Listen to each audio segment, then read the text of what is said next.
From Righteous to Villain by Corti.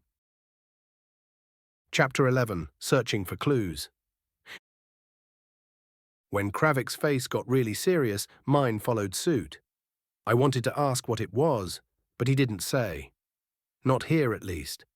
So getting myself together, I followed him to the gang's current headquarters, where we knew we wouldn't be eavesdropped.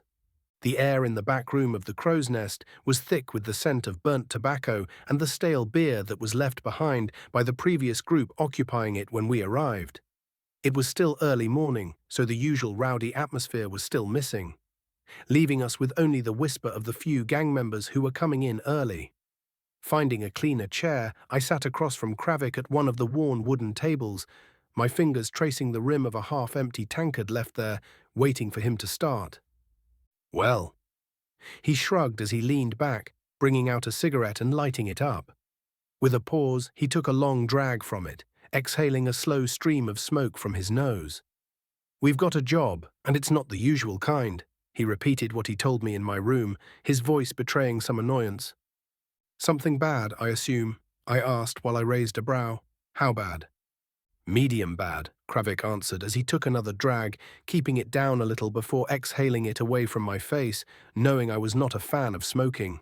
"One of our shipments got hit on the way in. High-value potions, stuff that ain't easy to come by nor to make. We certainly can't, so it wasn't painless to procure them. The boys at the drop-off point were supposed to send word 2 hours ago, but they never did." "Delays?" I asked, but he shook his head. "Number, we don't delay in deals like this, so we sent someone to check."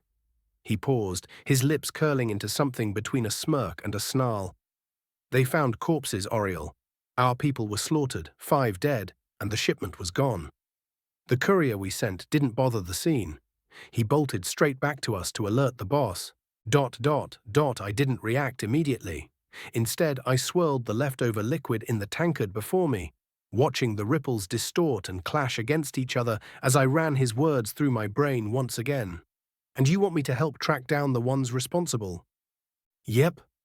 Kravik let out a low chuckle. "Smart lad. That's exactly what what we want.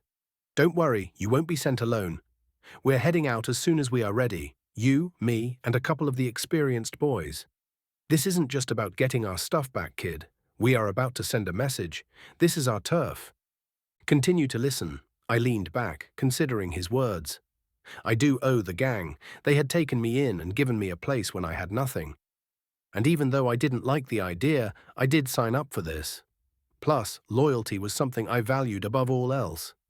And more than that, I had no qualms about what needed to be done. He was right. If someone else had pushed into the Crow's territory, something had to be done. If we let others walk over us, it would mean certain death. "Fine, I'll be ready," I said, not that I had any option to say no anyway. By noon, we were off, and I watched as the city gates loomed ahead of us, flanked by guards clad in leather and some plate armor over vital parts of their bodies. Officially, the guild had decreed that I was not to leave the city, but that rule was easily bent when the right pockets were lined with gold. Not even they could counter one of the greatest vices: greed. As we walked, my attention turned to the air around the city. It was surprisingly chilly, making me wonder if winter was coming. I never really asked the date, not that it mattered. When my eyes moved from the sky, locking on this mission's leader, Kravik, I watched as he walked with visible intent, his reinforced boots clicking against the cobbled street. It was as loud as if he was wearing a high heel. I may have even joked about it, but his face made me decide against the sudden impulsive idea. So I followed closely behind him, alongside 2 others. Jared, a thin man with a perpetual smirk and brown cigarette between his lips, and Dren, a brute built like an ox, with even bigger shoulders than Kravik, which was a mean feat to pull off. "Let me handle it," Jared said as he peeled off from the group, sauntering toward the guards with a pouch in hand. "Evening, gentlemen," he said smoothly, tipping the brim of his hat. "We're just a few honest men on their way to settle some business outside of town. There is no need to fuss about it, no? We are not bringing in anything, after all." "Well," said one of the guards, an older man with a crooked nose. He eyed the pouch before plucking it from Jared's hand with surprising quickness. I watched as he weighed it carefully before he nodded, smiling. Honest men with honest gold. Be on your way, good fellows. The gates groaned open at once, and we slipped through without another word, without them ever questioning who we were and where we were going, acting as if we weren't even there. It was that easy. Huh. It seems that corruption is part of our nature as humans. Thinking about it, I suppressed the instinct to look over my shoulder. I didn't need them to recognize me if they had any dealings with the guild, but it also made me confirm that the gang I joined up with probably ran deeper than I initially thought. I began noticing it when I was let into some better-paying assignments. We weren't just street thugs. We had our fingers in almost every part of the city where money could be made. Potions, gambling, hookers, protection, smuggling, money laundering, loans and brokering information between different parties. I was slowly being allowed to see and hear more and more, although never invited into the pool too deeply. Not yet. Just enough to see we were more than a simple gang. But now, they were pulling me in, along with them, into the deep part of it. It was probably my actual initiation. I suddenly had the thought that if I fail this, I may die. No, I told myself, I won't. The journey took us westward, following a winding, serpentine dirt road that cut through the thick expanse of the forested hills behind the city. It was uneven and hard to travel through. Well, it was hard for my current mindset. I was still used to smooth pavements and driving cars on highways. The Auriel in this world would find this a routine experience, and I was trying my best to do so too. Looking through the tree canopies, I saw that the midday sun bled over the treetops, painting the world in more color than I was used to in my old life, casting golden hues against the ground. It was nice, clean. I walked in silence along the rest, thinking about how different it was here, and that I never really paid attention to it, being stuck in the city. It was as if I were inside one of those stories or movies I like to read and watch. Maybe I would find a magic ring that I would need to bring to a faraway land and drop into a volcano. Probably not. Or, who knows, it could be fun, or not, as the weight of my sword against my hip suddenly reminded me of the situation and the danger we were heading to face head-on. Say, Kravik, ever the one to fill the silence, hating when there wasn't any talk being made, clicked his tongue. You have ever seen a proper bandit hit before, Auriel? Except the one I almost died in. I shook my head, quickly correcting myself. Not one that wasn't already cleaned up. Ah, yeah, I forgot. Well, that doesn't matter anymore. You were knocked out fast, right? Brace yourself, he muttered. You're about to get a real good look. Can't be much worse than what I woke up to, I answered in a low voice, recalling the scene in my mind. Luckily back then it was night and somewhat dark. I may have missed a lot of things. But right now it was bright. Very bright. When we arrived at the drop-off point, the scene was worse than I expected. The clearing was littered with the bodies of our people, some slumped against broken barrels, others half buried in the dirt. No, they weren't. It was just that their bodies were torn to shreds, looking like their other half was under overturned earth. It wasn't. It was lying meters away in the tall grass. The air was thick with the stench of blood and decay, and it made my stomach scrunch and shrink to the size of a coffee bean. Damn. Dren let out a low whistle. Damn. He repeated. The attackers weren't human. Jared crouched beside one of the corpses that was disemboweled, and his throat ripped open. He was pressing 2 fingers against the wounds, tracing their shape, examining them without flinching. Claw marks. These are not from a blade. Hearing him, I narrowed my eyes, scanning the ground. Was this not even a man's doing? Maybe some beast. A monster. There were deep gashes in the earth, footprints that were too wide and misshapen to be human. This wasn't a simple ambush, Dren shrugged, also examining the surroundings and watching the same footprints. They didn't just take the cargo and run. The best way to stick us up would be to leave our guys unharmed and take the cargo. Killing them all, that is nothing but a message. They made a point to slaughter them. It tells us that they want us gone. This is a declaration of war. Kravik exhaled sharply. That's what I was afraid of. He motioned to the surrounding area. Start looking for tracks. We're not leaving until we know where these bastards had run off to. We searched in silence, our boots crunching against the disturbed dirt, broken planks, and fallen branches. My pulse quickened as I spotted a trail leading deeper into the forest, up towards the north. There were heavy imprints and clawed steps. A bunch of them. Some ran on both 2 and 4 legs by the looks of it. By now, even I was able to understand who our attackers were. "Found it," I called the others, who quickly walked up to me, one of them patting my back. "Good eyes," Jared whispered under his breath. "No doubt about it. Beast folk, has to be. If not for the brutality left behind me, the green grass wouldn't have turned into a rusted hue from the dried-up blood splashing over it. Then I would have been excited to hear the news. Maybe even have the thought of meeting a cat girl or something. Instead, I just felt a chill creep down my spine. Beast folk. The name now sounded appropriate. To enact such carnage, they were indeed beasts. By reflex, my hand wandered down to my weapon, hanging on my side as I automatically tightened my grip on my sword's hilt. Somehow, I felt afraid. Well, I wasn't surprised I did. I never was the guy for confrontations, but I had a hunch that this world's Auriel would also feel fear for some reason. I tried searching my mixed memories, but I had no knowledge or meetings with their kind. Wherever my younger version grew up, they were not present. Could be worse. Kravik clapped a hand on my shoulder, encouraging me. He probably noticed the look on my face. It could have been undead, or elves ... What? I flinched, but he just chuckled, squeezing my shoulder.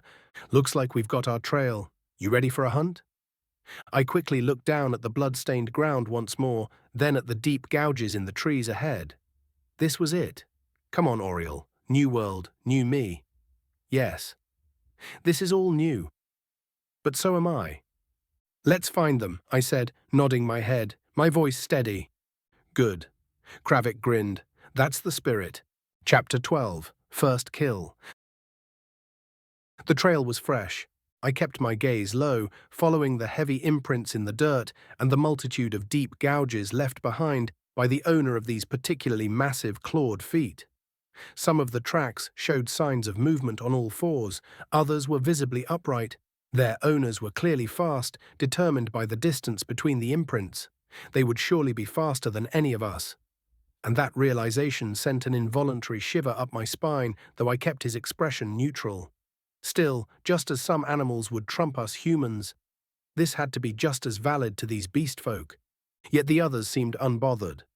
So I didn't ask. Keeping our pace up, the forest closed in around us more the deeper we went. The last hints of the open road fading behind us, no longer visible between the thick wall of trees. The dirt beneath my boots softened, damp with moisture, and the canopy above us thickened and blocked much of the sunlight, throwing dark shadows across our path. We were in uncharted territory. It wasn't a road anymore, not even a proper trail, just disturbed earth and snapped twigs marking the way they cut through the forest. Kravik moved ahead of me with a clear purpose. Watching him from behind, his posture looked relaxed, but his eyes were sharp, scanning every detail of their surroundings. Flanking us, Jared and Dren followed at a more cautious pace, their hands never straying far from their weapons, same as me. Without talking about tactics, it became evident that I was the one who brought up the rear, becoming the guard, watching their backs. Surprisingly, it seemed to be a familiar arrangement for my body. Without conscious effort, I knew how to get there. It wasn't my old instincts, that is for sure, as my past life would have had me stumbling through the underbrush like a lost blind idiot. But this body, this version of the younger Auriel, had spent years learning how to navigate the wild.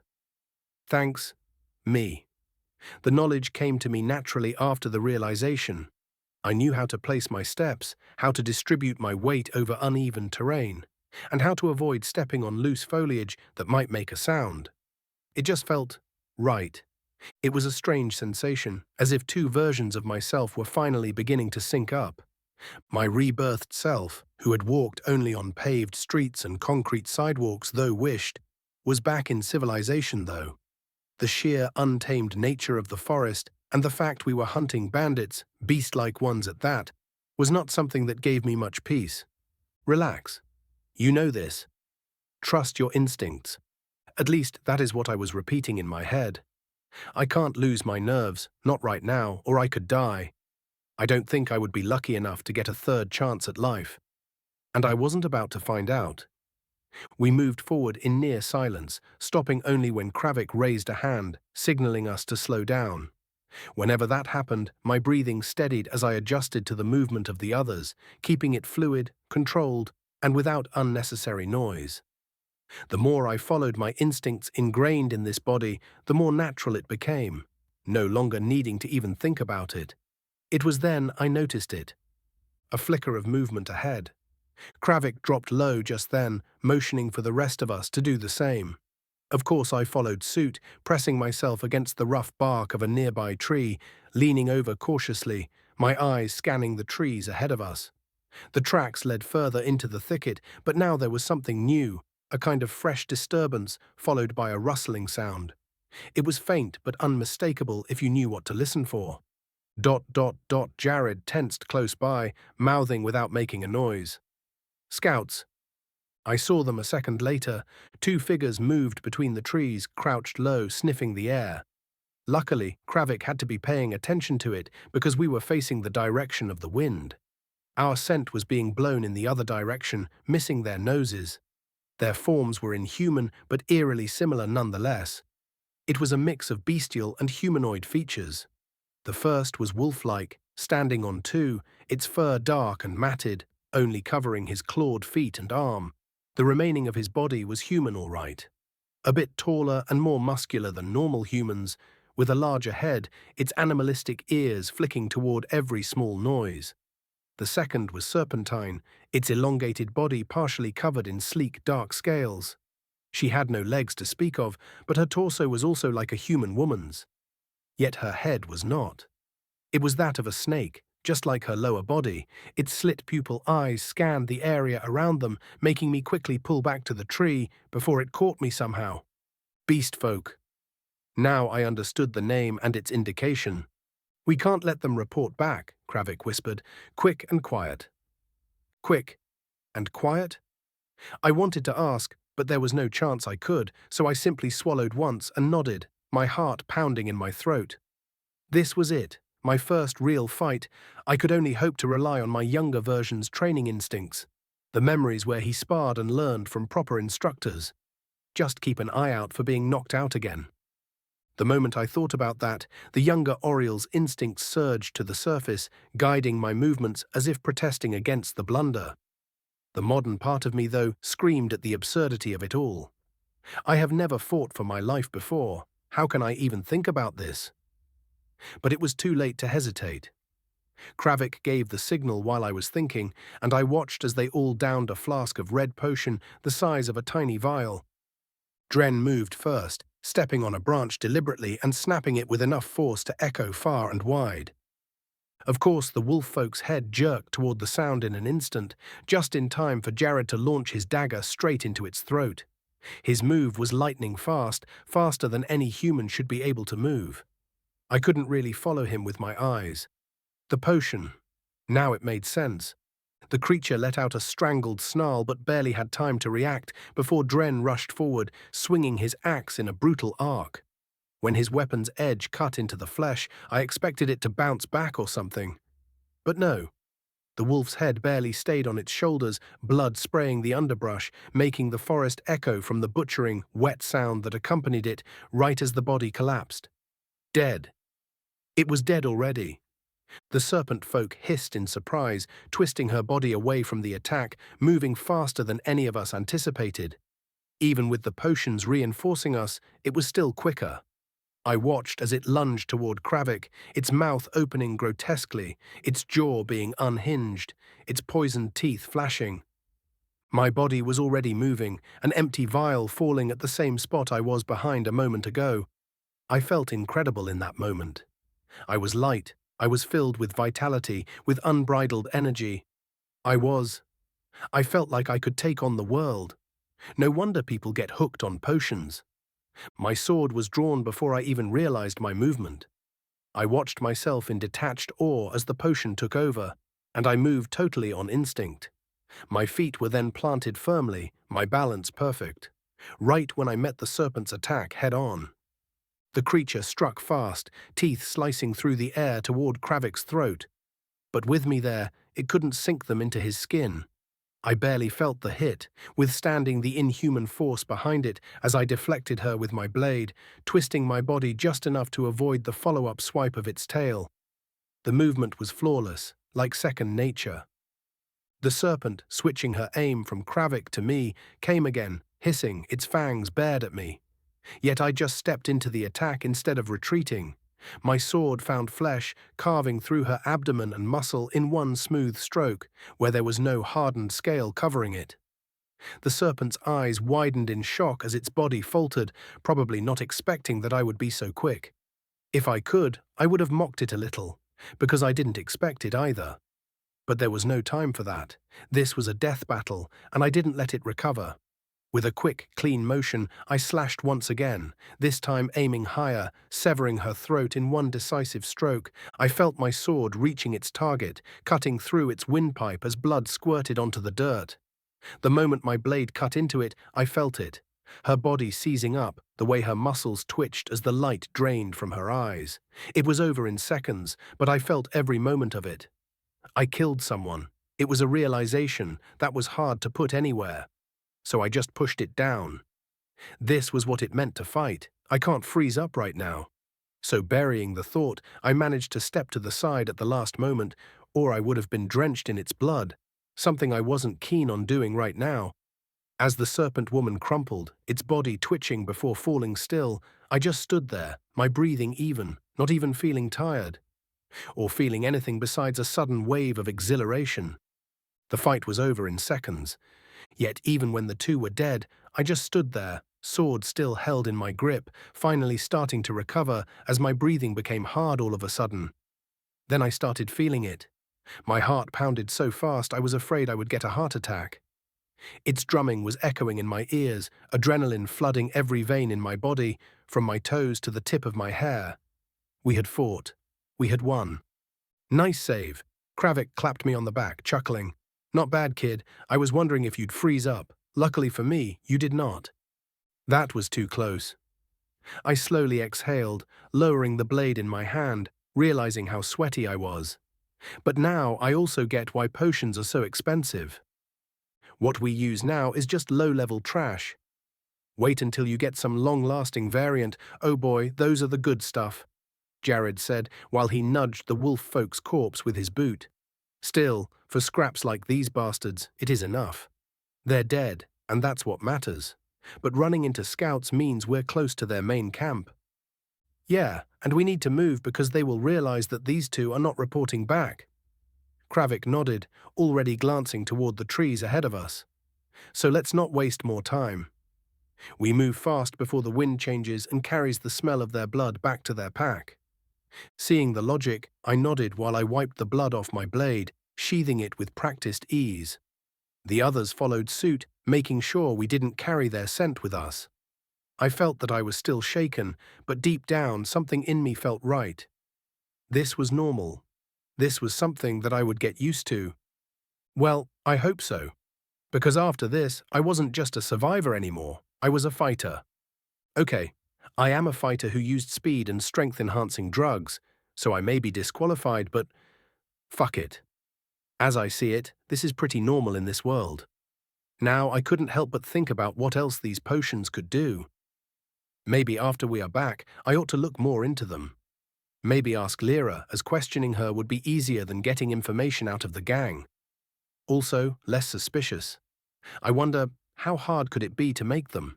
Chapter 13. Tiger. As we headed further in, the forest had gone deathly silent, as if the trees themselves were trying to stay as quiet as possible. The only sound I heard was the crackling of a fire coming from the distance, its glow visible as a faint golden light. It was just a flickering light, sometimes flashing between the dense thicket surrounding us. There we were, hidden among the knotty, thick roots and the dark underbrush, crouching low, our breaths as low and as noiseless as we could force them to be. All three of our bodies were tensed, ready for action as we were sneaking into the beast folk's campsite. They built it from crude planks and logs, the latter fencing them off from the forest, their sharpened ends jutting out from the ground like the broken teeth of a buried monster. Beyond their hastily built barricades, I could see shadows cross by the fire, shuffling around. For now, I didn't know what type they were, but it didn't matter. They were about to be killed, at least, that was the plan. Okay, Kravik exhaled slowly, his voice barely a whisper next to my ears. We do this as swiftly as we can and stay quiet. Stick to the plan. Got it? Sure, Jared smirked, his eyes glinting nefariously in the dark as he twirled a dagger between his fingers. Fast and quiet. Not my first rodeo. Understood, boss. Dren cracked his knuckles, the sound like the snapping of dry twigs, making me flinch as I nudged him. The last thing we needed was for him to give us away with such foolishness. His massive frame shifted, realizing his mistakes, smiling sheepishly. Sorry, but they ought to discover us after a few kills. Then we just hit 'em hard and be done with it. Dren. Kravik shot him a glare, his voice restrained, having a bit of edge to it. Stick to the plan. There was no time for an argument anyway, so he nodded without making any more noise. Then, with a wave of Kravik's hand, we moved, slipping between the trees like shadows within shadows. I kept my breathing even to the best of my abilities, letting the instinctive training of my younger version guide me.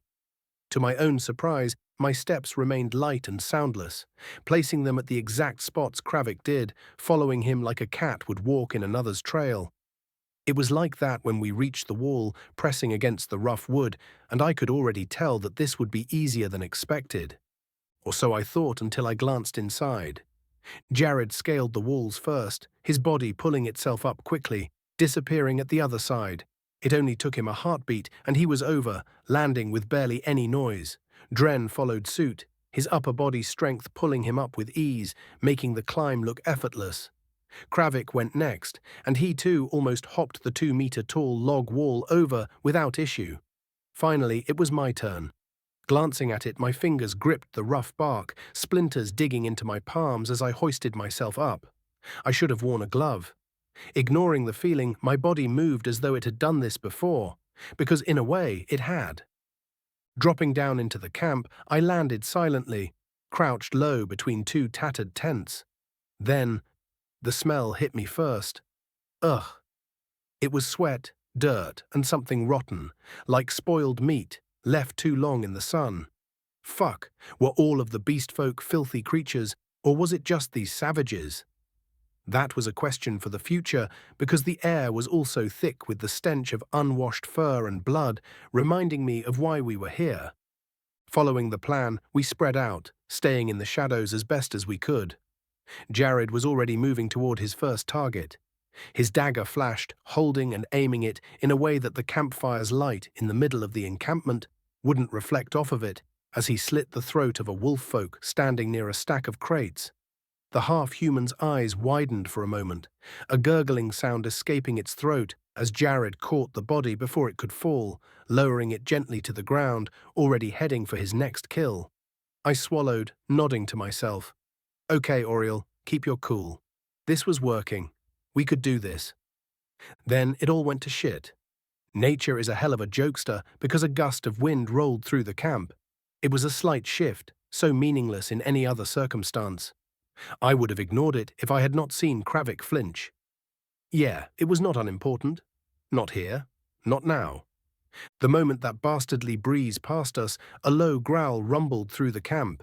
It was deep and resonant, reverberating my insides like the sound of bass coming from an industrial speaker. My entire body went still, knowing that they had smelled the blood, and that I heard that kind of low roar. In a zoo. A tiger, I knew because I watched him appear, already looking directly at Kravik and me. This one stood taller than any man I had seen in both of my lives, his frame rippling with muscle. On his arms and legs, there was a thick orange and black fur, unable to hide the tone of his muscles. His eyes, atop his mixed human-looking yet furred head, were almost glowing as he locked onto us. His nostrils flared as he inhaled deeply, growling once more, showing a savage grin, raising an arm, pointing at us. Humans, he rumbled, his voice coming between two guttural growls that sent a shiver down my spine. I smell you, and I see you. Time to die. A second later, he roared once more, but this time he gave it his all. It was a deafening, primal sound that shattered every other noise. And then all hell broke loose. Beast folk scrambled awake from their makeshift tents, their claws unsheathing or their weapons drawn, whichever they were more used to handle. We had lost the element of surprise, big time. Fuck it, Kravik snapped, pulling a small potion from his belt and popping the cork with one hand while the tiger was still roaring. He downed it in a single motion, and I saw his veins bulging the moment the liquid rolled down his throat. Jared and Dren followed suit, their bodies already glowing from the same potion's effects. Kravik didn't even turn to me, tossing a fourth in my direction. Drink, now. I didn't hesitate. How could I? The moment the liquid hit my tongue, I felt it, stronger than before. This time, the rush, this elemental surge, a fire that burned through my veins, was like nothing I had ever felt before. My pulse drummed deep within in my ears as my vision sharpened and all the colors in the night became painfully vivid, making me squint. Every sound coming towards me was crystal clear. I could hear and count all the shuffling the others were making, the sharp hiss of a panicked beast folk, the tearing of fabric as someone hurriedly clawed his way out from being entangled in his sleeping bag. Everything was going on at once, in a slow motion, and in that instant, I felt unstoppable. Dren and Jared were already moving, only a blur cutting through the camp. Dren grabbed an axe that was left next to the chopped firewood, and he cleaved through flesh and bone alike as he swung it. He was like a whirlwind, dicing up anybody who was at arm's reach. A boar folk charged him on all fours, his tusks having nails sticking through them, but Dren simply sidestepped and brought his axe down in a vicious arc, splitting the beast's skull with a sickening crunch, spraying grey matter in every direction.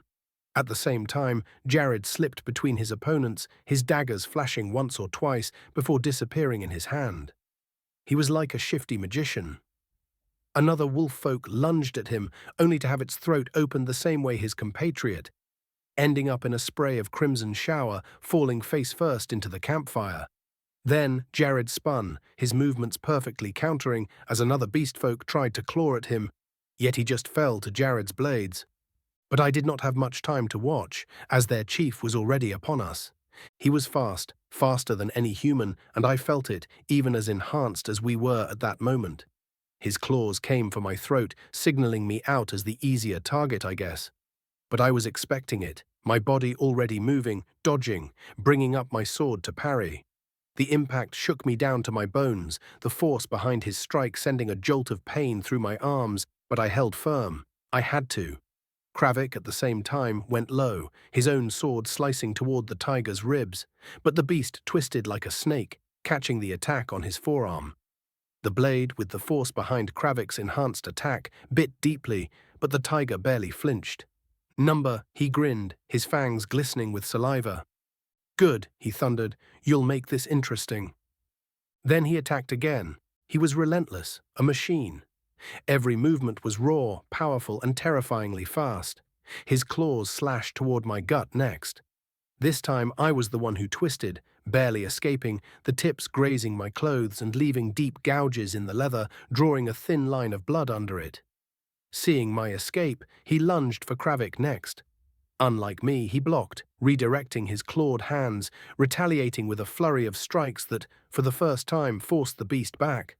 But the tiger was indeed savage. He decided to literally tank Kravik's blades just so he could regain the position to dictate the battle's tempo and put him on the back foot.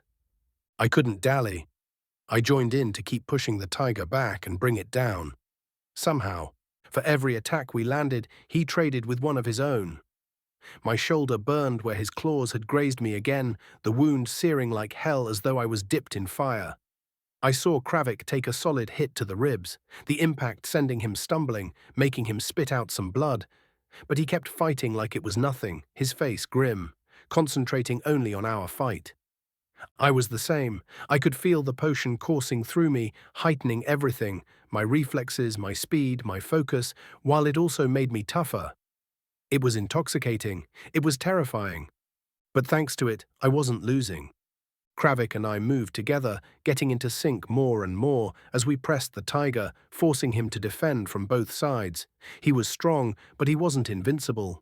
Finally, getting the upper hand, a mist of blood sprayed as Kravik's blade eventually ran deep into his thigh, impeding his speed. The bastard felt it because he snarled, stumbling back, his movements slowing just enough for me to catch an opening. I didn't let him recover. It was my moment and I took it. With a burst of speed, I closed the gap, my sword flashing toward his exposed throat. His eyes widened in shock, the first flicker of fear breaking through his uncaring, vicious gaze. "Die already!" I yelled, putting everything behind my attack. When I got there, my sword cut deep, slicing through his orange fur and underlying flesh with a wet, ripping sound. Something I would not forget for a while. Then he staggered, choking, clutching his throat as hot, steaming blood spilled between his fingers. He tried to keep it in and push it back into his body, but it was a futile effort.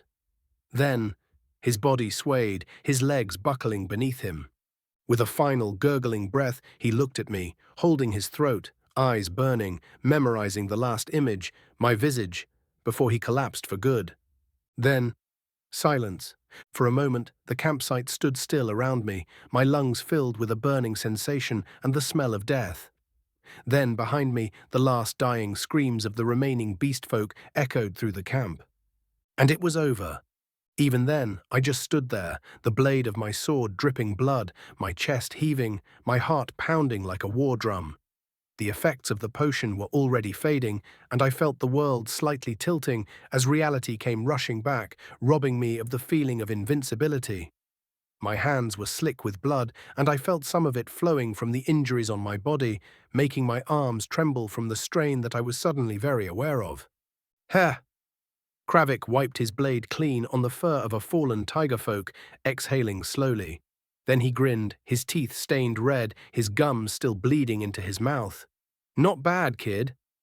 I swallowed, trying to steady my breath and answer him, but my entire body was now shaking, the adrenaline slowly ebbing away, making me dizzy and weak.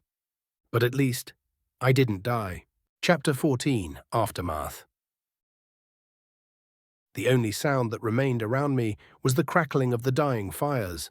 The intense orange hue from them, illuminating the campsite, seemed washed out, and I had to blink my eyes multiple times, adjusting to the feeling to the best of my abilities. When I asked, Kravik simply patted my back, saying it was the after effect of the potion and that I would be back to normal after a good rest. Which, I really looked forward to it now that the battle was over and all of the beast folk were dead. It was still a bit discomforting, standing amidst the carnage that I took part in, my breathing feeling heavy now that the effect of the potion left my veins.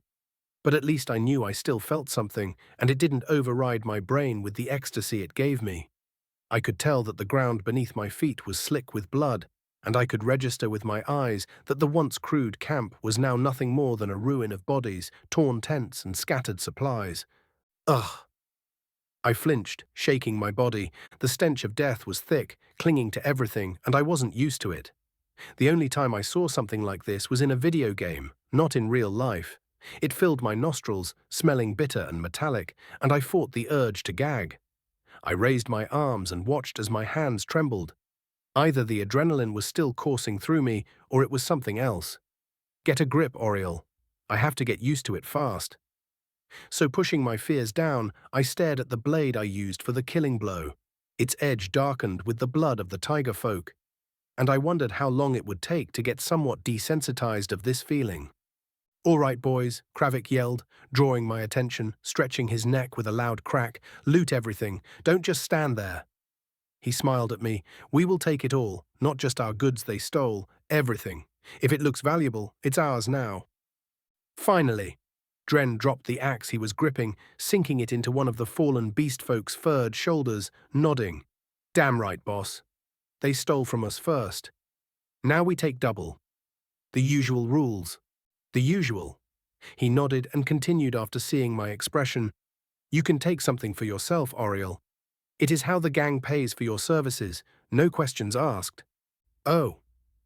I blinked my eyes in surprise. Jared was already moving, his fingers quicker than when he fought as he rifled through the bodies, stripping them of weapons, coin pouches, and anything else that looked useful, sometimes slipping something into his pockets.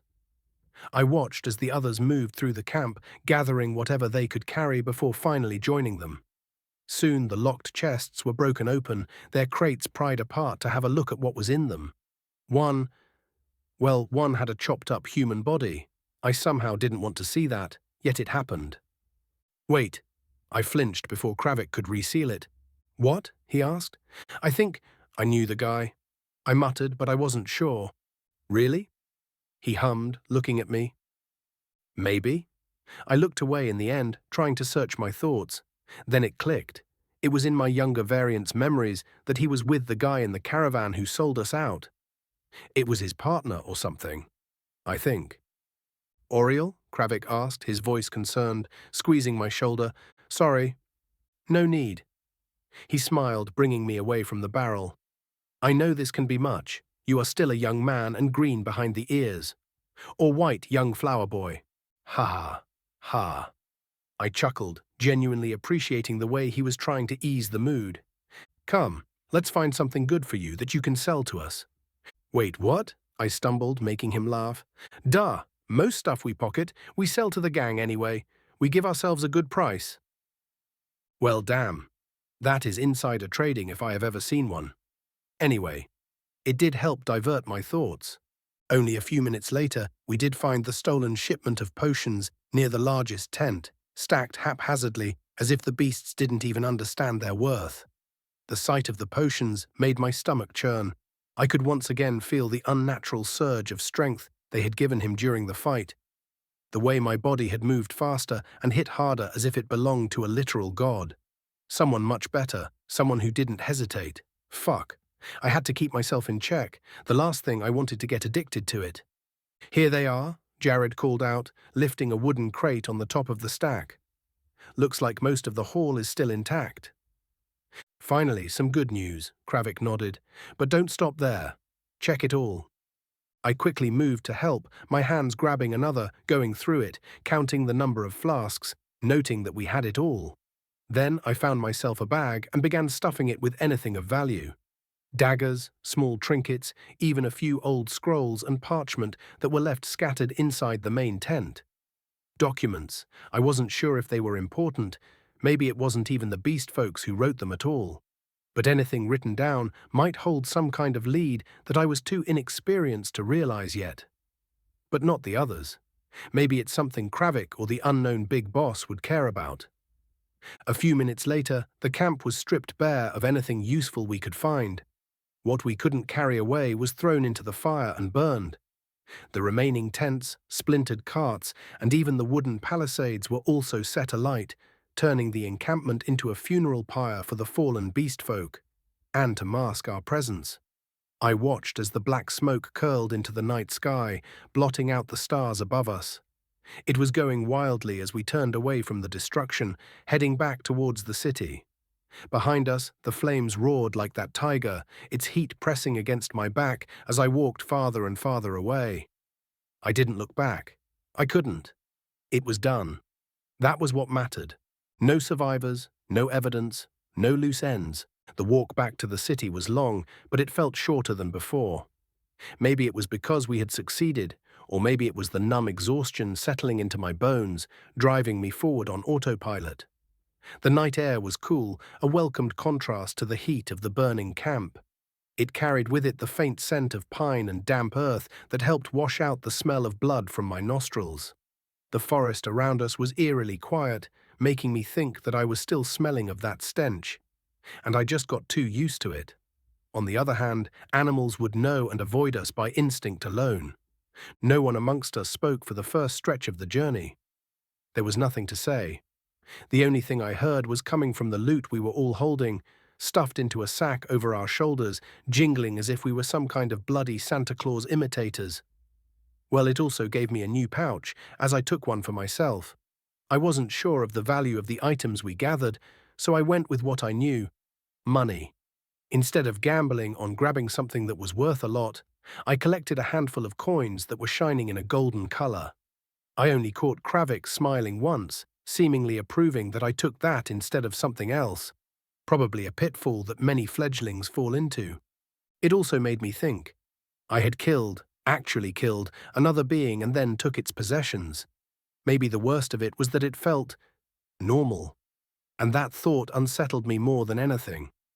Of course, my brain was in overdrive, telling me it was unavoidable, the right thing to do, and honestly, I believed it. I was just afraid that later on there would be a situation where it repeats itself. The only difference would be that they would be humans, simple people who stole from the wrong gang. What would I do then? Hey, Kravik broke the silence as I was lost in my thoughts. You did well today, Auriel. I didn't respond immediately. My mind was still catching up to everything, making me flinch when I heard his voice, finally making me answer out loud. Yeah, I muttered after a pause, not sure what else to say. Thanks, it was my first actual fight. If that's indeed true, my boy, you have natural talent. He smirked, sensing something. You'll get used to it. Will I? Maybe I already am. I didn't answer. I just smiled and nodded at him. After that, we were back into silent walking as we trudged on, and by the time we reached the city outskirts, dawn was beginning to creep over the horizon. The city gates were still manned, no matter the hour, but just like before, a well-placed pouch of gold ensured no questions were asked about where we were and what we were bringing in. The guards barely glanced at us as we slipped back inside the city, walking the crooked streets toward our headquarters. The city was in the middle of waking, the first rays of sunlight painting the cobblestones in hues of gold and amber, reflected in the puddles here and there. I watched as shopkeepers opened their doors and the smell of fresh bread wafted through the air, making my stomach grumble. I just realized I was starving. Once at the crow's nest, we offloaded everything, taking inventory. First, there were the potions, then weapons, then the stolen riches, and finally the documents I had found. The boss wasn't there yet, so I didn't meet him once again. Not that I expected to. After I handed over the bag with the documents without a word, my mind was too tired to care what they might contain, already forgetting that I also saw a familiar face at the bottom of a barrel. Instead, I felt drained, like a vessel emptied of everything, leaving me with hunger and exhaustion. Come on, guys, Jared stretched his arms. Drinks? Wenches? We earned it. Maybe tomorrow, Kravik yawned. Get some rest first. You lot look like you're about to fall over. He chuckled, elbowing me. It is the potion. It was an actual battle-grade one. I see. I'll head home. Sorry, Jared, I muttered, and he didn't argue, also slapping my back. My body felt heavy, my muscles aching. Honestly, I don't even know how I got back home in the end. My vision was blurry, and I saw double sometimes when I tried to focus. I thought I would stop by the bakery, asking Lera to give me something fresh, but nah. My exhaustion won over my stomach. I wanted only one thing, my room. That's all I desired, just a bed, just to sleep. By the time I reached my door, my limbs felt like lead. It was a chore stepping up the steps, dragging my body inside.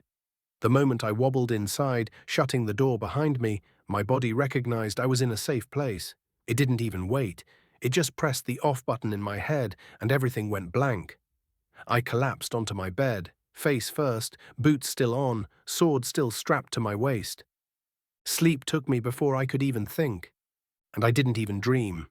Which was only weird the next time I woke up because I expected some nightmares. But nothing. I slept like a baby. Although, I did wake up to someone shaking my body. That gave me a startle. Chapter 15. Relax. My mind stirred at the sensation of unknown hands shaking me, my body sluggishly dragging itself out of the depths of the exhaustion that was still plaguing me. My senses were slow to process the voice calling my name, but it sounded soft yet urgent. Hearing it was like listening to a distant echo breaking through the fog of my loosened consciousness. Every muscle in my body protested against moving again as I tried to wake up. My limbs heavy and unresponsive, my muscles aching and stiffening. It was a feeling that I wasn't in my own body, which then reminded me of many things, jolting me enough to drift back to reality. Auriel, Auriel, wake up. The voice was closer now, more insistent, and finally I recognized it. Lera. It was her. Funnily enough, her tone was laced with worry, a sharp contrast to the usual warmth and playfulness I had associated with her since living above her family's bakery. Finally, I forced my eyes to crack open, the faint light of a flickering candle stinging my vision as if I looked directly into the sun.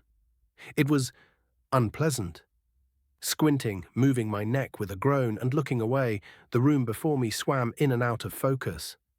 My vision was blurred, shadows dancing on the walls, suddenly making me think they were beat folk lurking around me. But then I quickly told myself that couldn't be true. I would be dead if it happened. Turning to my back above me, I watched as Lera's face came into focus, her features etched with obvious concern. Her eyes were now clouded with fear, and her brows were knit together in a way that made my chest tighten for a moment. Was I dying? I remember how that felt. I was simply tired. Too tired. Lera? My voice came out hoarse, barely more than a whisper, as though it had been scraped raw by some throat goblin looking for gold down there. Sleep was still trying to hold me down like invisible chains, dragging me back into the void that I had to fend off with great effort. What time is it? It's late, really late, she said, her voice wavering slightly. She knelt beside my bed, her hands trembling as they hovered over my shoulders, unsure whether to touch me or pull away. I saw you come home in the morning. You looked strange, pale, like you'd seen a ghost. I called out, but you ignored me. You did, I muttered, not remembering it at all. I'm sorry, I probably zoned out. I'm not surprised now, and you never answered the door, so I... She hesitated, her gaze dropping to the floor for a moment before she met my eyes again. I was worried. I used the spare key. Spare key, I wanted to ask, but I dropped it. Of course, they had one, but it was good to know. I should not keep anything valuable here in the future then, not because of her, but because of her parents. Those I won't trust. Thinking back, the last thing I remembered was stumbling through the door, my body giving out as I collapsed onto the bed. The battle with the tiger folk had drained me completely, leaving me hollow and aching by the time I got back home. Oh, and I didn't eat, did I? No wonder that my stomach twisted painfully, a gnawing hunger rising from within. My body demanded to refill my energies. Finally, looking back up again, I was surprised at the expression on Lera's face. She was terrified, but why? For me? No, there's no reason for her to be. Still, her hands were balled into fists, her knuckles white, and her lip trembled as she fought to keep her composure. No one had ever looked at me like that before. It was strange to be the recipient of such genuine concern. I had lived 2 lives now, and yet never once had someone looked at me with such honest worry. In my past life, people had used me, tolerated me, and even pretended to care. I am being dramatic. It wasn't always like that. There was one time that someone had ever honestly looked at me this way. My ex-girlfriend before she left me, of course. Before she discarded me after multiple years of empty promises that only meant something for me. Enough. The past is the past. I can't expect pity for things that don't matter anymore. The thought sobered me up instantly, leaving a bitter taste rising in my throat. I clenched my jaw, pushing the thought away, focusing on the moment. That was then. This was now. Lera wasn't her. Lera was probably different. But the thought of letting someone in again, of allowing myself to be vulnerable, made my chest constrict with uncertainty. Because I think I would let it happen. Tesk. I'm fine, I said finally, though the dryness in my throat made the words sound hollow, even to my own ears. It was untrue. No, Lera answered, and didn't seem to believe me either. Her eyes swept over my body, narrowing as they caught the faint traces of blood staining my shirt, something that I wasn't aware of yet. No, you're not. Her voice was firmer now, a spark of determination cutting through her fear, replacing it. You're hurt. Huh? I frowned, my instincts kicking in, trying to check myself. I'm not... Before I could finish, her small hands were already tugging at my shirt. I barely had the strength to resist as she lifted the fabric, her breath catching in her throat when she saw the injuries. I was also stunned because I had never felt them until now. Claw marks were lining my torso where the tiger had nearly caught me in his attack, thin scratches and bruises painting my skin, showing me that the battle was indeed real and dangerous. Watching it with surprise, I suddenly realized how close that bastard got to disemboweling me. Luckily, the potion worked, and I was faster. So the wounds were shallow, but they were there, and the sight of them made Lera's stomach churn. Auriel, this isn't fine. Her voice cracked, and she quickly looked away as though the sight of my injuries was too much to bear. Or was she shy? I couldn't tell, but then she steeled herself, her muscles tightening as she turned back to face me. Sit up, I'm cleaning this. No need to get sick from some nastiness. She stood with sudden purpose, grabbing a basin from the small washstand nearby. And don't argue. You're letting me do this. Sure.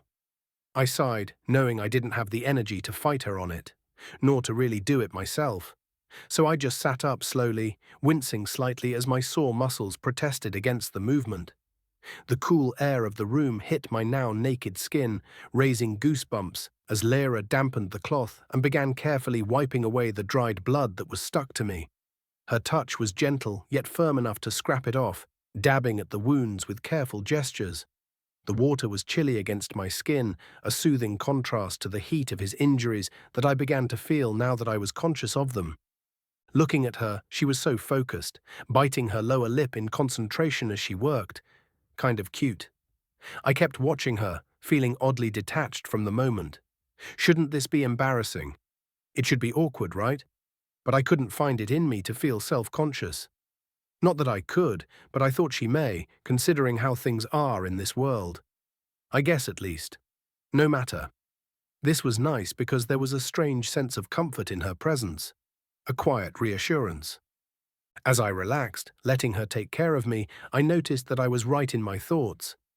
Lera, by the time her worry subsided, realized that I wasn't really injured. Thanks to that, she was gradually going red in the face, her ears burning, yet she continued touching me, caring for me. The fact that I hadn't resisted was probably why she hadn't stopped or shown discomfort doing it, making her heart race, something that I could almost hear. I guess in this society, this kind of thing wasn't normal unless there was something deeper. Did I make a mistake? Well, it was too late to say no to her. What I didn't know were the thoughts swirling in her mind. He trusts me this much, she thought, swallowing hard as she tried to steady her trembling hands. The thought alone had sent a warm flutter through her chest, but it was quickly overshadowed by the worry that still gnawed at her. What had happened to him? What could have caused these injuries? She wanted to ask, but the words were caught in her throat. It had to be related to the crows. And if it was, he wouldn't answer her anyway. He couldn't. So for now she focused on tending to his wounds, her touch as gentle as she could make it. She suddenly muttered, her eyes meeting mine, drawing her hands away. When she finally finished, she sighed in relief, setting the cloth aside. There, that should help. It's already better. I nodded as I flexed my shoulders slightly, testing the soreness. Thanks, Lera. Anytime. She smiled, but then, as if remembering something, she perked up. Oh, wait here. Before I could ask what she meant, she darted out of the room. Did her shyness finally get a hold of her? Well, I barely had time to lean back against the headboard before she returned, carrying a small cloth-wrapped bundle. I already knew what it was. My thoughts were confirmed the moment she opened it. The scent of freshly baked bread filled the room, warm and inviting. My stomach growled loudly the moment the sweet smell hit my nose, my body betraying my hunger. Hungry? She giggled, the sudden melody from her throat light and pleasant, like a balm against my tiredness. I figured you'd be hungry, so I baked extra before closing. You shouldn't have, I said as she sat beside me, my hand already reaching out. But she was faster. She tore off a piece of soft, warm bread and, without hesitation, held it up to my lips. I simply stared at her, blinking, now feeling I was the one getting flustered. Lera, I can feed myself. Hush, she said with a little pout, her cheeks flushing slightly. You're exhausted. Just let me do it. Properly. You already let me bathe you. Bathe me? That is a bit of a stretch, but true. This was nothing then. So I gave in. She pressed the piece of bread against my mouth, and with an exasperated sigh, I finally took a bite. The taste of the warm dough and slight butter melted on my tongue, and for the first time since the battle, well, I guess since yesterday, I felt a sense of normalcy return to my life.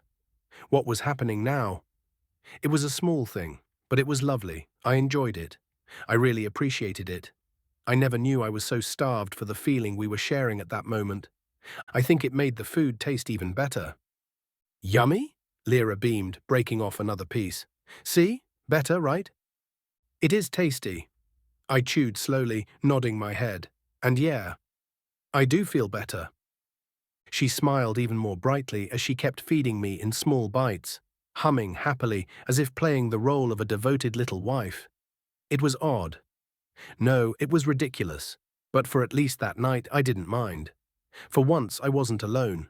For once, someone cared enough to check on me, and hell, she didn't ask for a favor. Maybe she will in the future. We will see. But for now, I decided that I would worry about it then, not now. The now was for relaxing. Chapter 16. Crown. Lera lingered for a bit longer, fidgeting as if unsure whether to leave for the night or not. Her fingers twisted the edge of her sleeve, betraying her thoughts at first look. But I acted as if I didn't notice it. Well, I didn't mind it either. She kept glancing at me, maybe waiting for me to ask her to stay or something. The dim light of the room softened her features, and my thoughts began traveling in a particular direction. But in the end, I shooed them away. This was neither the time nor the moment to do anything rash. I barely know her anyway. Maybe she noticed it on my face, because eventually she sighed, her shoulders slumping as if surrendering to a decision she hadn't entirely made herself. She offered me a soft smile, one that didn't quite reach her eyes. "Get some more rest, okay? I'll check on you later," she said, her voice barely above a whisper. Before I could respond, she slipped out my door, back into the night, pulling it shut behind her, making me feel, I don't know what. Disappointment? In myself? Hard to say. With Lera gone, I stretched, standing up, now taken care of, fed, and somewhat rested. I found that I had regained just enough strength to keep myself from falling back into the suffocating embrace of a tired coma, which made me think about what to do next. Yes, my body still ached, a dull, persistent throb pricking me from under, something that seemed to emanate from my spine. It made my limbs kind of heavy and my thoughts sluggish, as though my body was wading through a pool, dragging concrete behind me. Hopefully, there won't be a fight that I need to get into in the immediate future. Chuckling, I stared at the ceiling for a moment, the rough-hewn beams above me already a familiar sight, and wondered if this was how my future would be from now on. Because if it will be, I will need to start climbing the ladder. I need a better place to stay, and I need to start training, both costing money and no matter what kind of world I am in. If this is how I feel after only one fight, I will die sooner or later.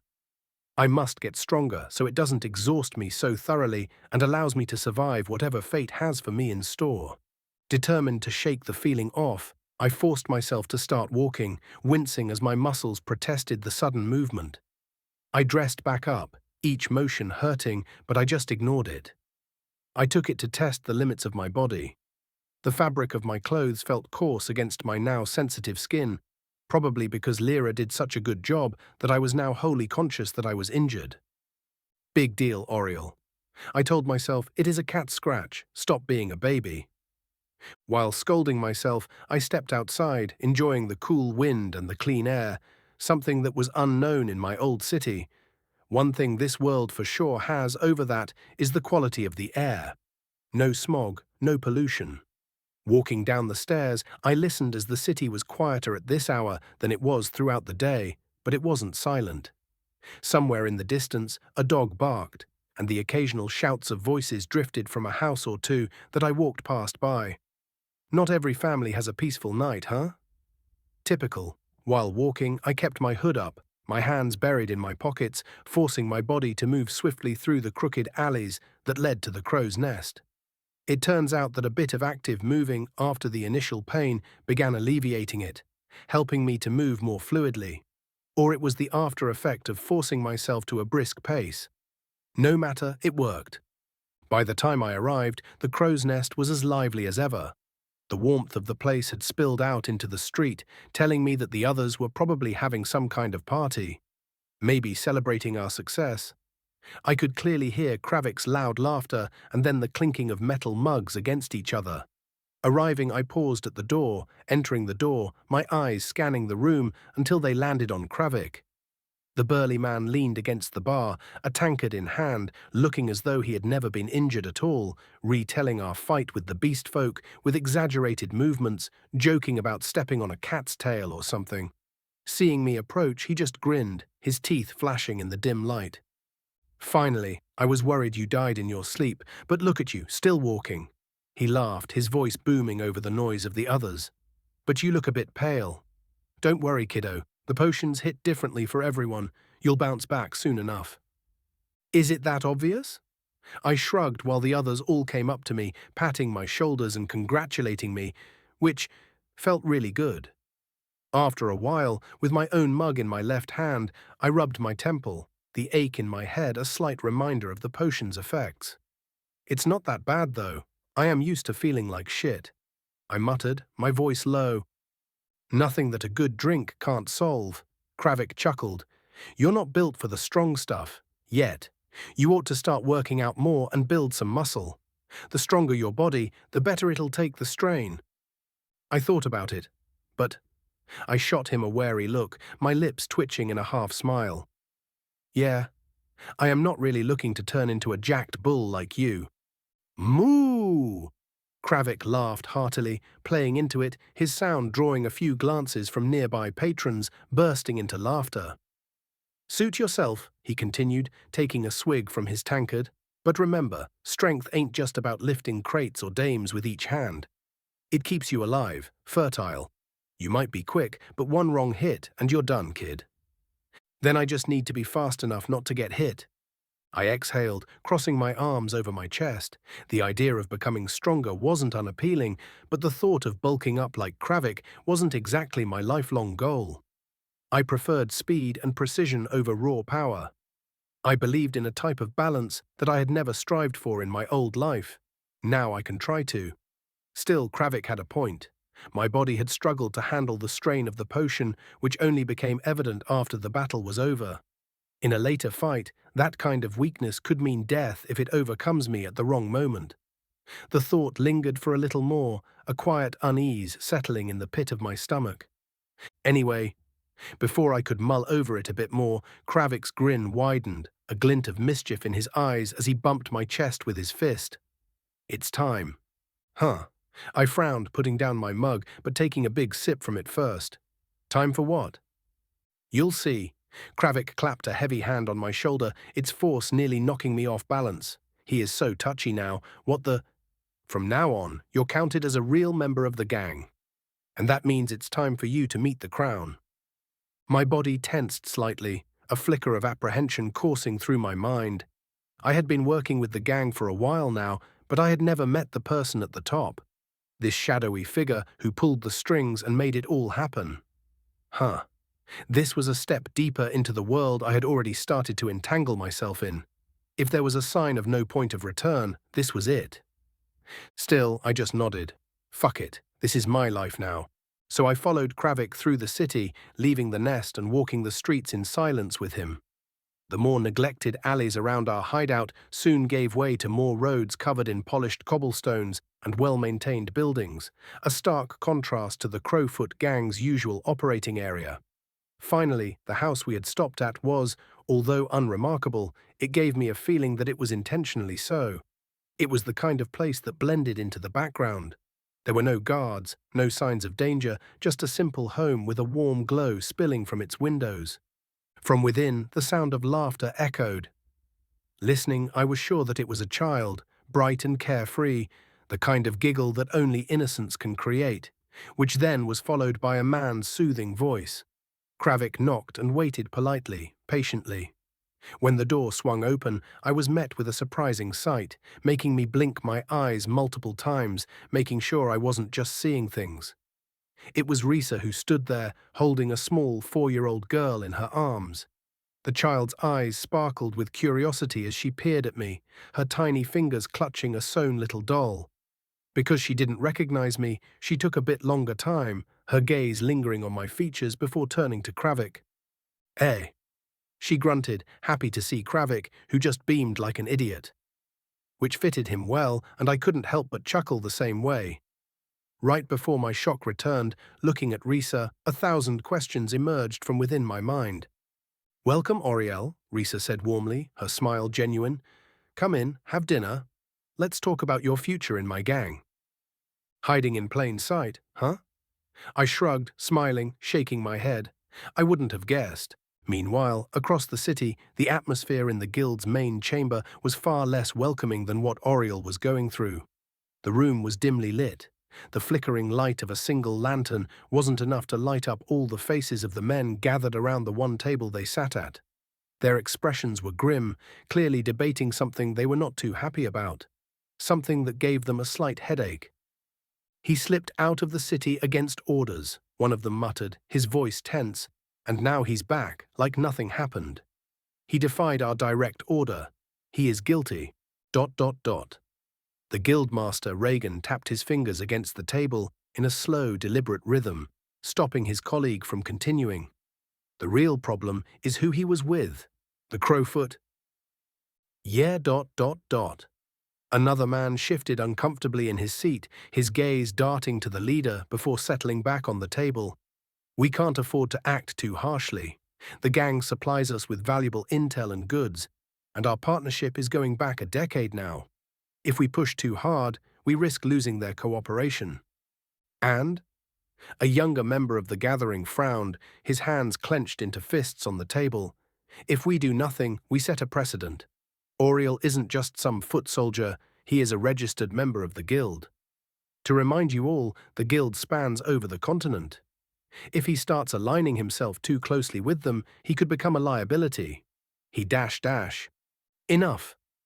Ira, the scarred woman who was there when Auriel was first brought before Regan, shouted, silencing everyone. "If you think you can lecture us about the guild, you are 20 years too late, kid. You were sucking your mama's tits when I was already killing people, so shut the fuck up." Silence settled over the room quickly, thick and suffocating, before Regan finally spoke again. His voice was serene, but there was an edge to it, a warning that sent a chill through the air, reinforcing his right-hand woman's words. "For now, we wait. We watch. But make no mistake, if Auriel continues down this path, we will have to act. And when we do, it will be decisive. A gang is a gang. They won't choose a new member over the profit they gain from us. Laszlo will return soon, and he will bring back enough information to determine if the boy is innocent or not. Until then, keep your egos in check. ... Another pause followed his words before one of the men added in a questioning voice, "What if the Crowfoot decides they want him fully on their side? Would he still be a guild member or not?" ... Regan's eyes darkened, his gaze sharpening like the edge of a blade that was half drawn out. "That depends on where his loyalties lie, and whether or not he makes the right choice. The guild doesn't harbor criminals. Our reputation is better than that. He will then be expelled, and all of the guild's resources will be cut from him. Everywhere." Chapter 17. Artifact. The guildmaster's main office was sealed off from everybody the moment Laszlo returned, coming to report to Regan about his findings, sending word that it was most important to do so as soon as possible. The room was silent, save for the rhythmic tapping of Regan's fingers against the polished surface of his dark wooden table. Each tap echoed faintly as if it were a metronome, marking the passage of time along with his thought process. He had been waiting for Laszlo's return since their last meeting, knowing that the man was the best tracker he had ever known, a gold-level adventurer and someone who could find anything. When the news arrived, he quickly excused himself from a meeting between the city lord and a foreign group of merchants there to arbitrate between the two as an independent agent from the Adventurers Guild. The fact that he was able to do this without resulting in any punishment, and that the leader of a city and a wealthy organization allowed, it showed the influence the Adventure Guild had over the continent. He was just about to stand up, going to ask where he was if he was so adamant about calling him back, yet not waiting in his office when the man in question finally entered the room. Looking at him, Laszlo was a man of quiet efficiency, his presence as unassuming, easily missable if you didn't know who you were looking for. His clothes were still dusted with the filth of travel, his boots were scuffed and worn from the road, traveling through unmarked lands, always finding shortcuts, no matter where he was. A faint sheen of sweat glistened on his brow, evidence of his haste to deliver his report, making Reagan raise an eyebrow in surprise. "Sorry, Guildmaster. I had a feeling as if I was monitored, so while you returned, I walked a little." This could only mean he tried to shake off whoever was tailing him. If Laszlo felt someone was following him, Reagan believed him without question. "I see. Good work." Reagan nodded. "So—" Laszlo wasted no time in stepping forward and placing a stuffed folder on the table, pulling it out from the inner pocket of his long coat. The wax seal, stamped with the guild's insignia, was unbroken, making sure that it showed that nobody had seen it yet, marked with Laszlo's own emblem of a padlock. Still seated at his table, Reagan leaned forward slightly, his eyes flicking over Laszlo before gesturing for him to speak, deciding to look over the documents after he heard everything from him first. Reagan was a man of calculated actions, and every gesture was deliberate. In his mind, if he read the documents first, it could create a preconceived notion of what he was going to hear. It would have been best if he had let Laszlo retell his findings and then taken the documents as proof of it all. "I traced everything, Guildmaster," Laszlo began, his voice calm, betraying no emotion, speaking with a measured pace. "Started at the caravan where Auriel was found. It was traveling through no ordinary trade route. The fact that they took multiple detours and chose the less charted routes coming here was way too obvious. They were smuggling something valuable." Reagan agreed, watching Laszlo nod. "An ancient elven artifact." "What?" The guildmaster flinched, his voice suddenly rising. "What kind of artifact are we talking about?" "From the description, a palm-sized disc. As for its effects, we don't know. It is made out of some kind of bone with elven inscriptions running in it in concentric circles." "An elven artifact," Reagan whispered, his eyes flashing once. "I didn't know it at first. You will see it in my report."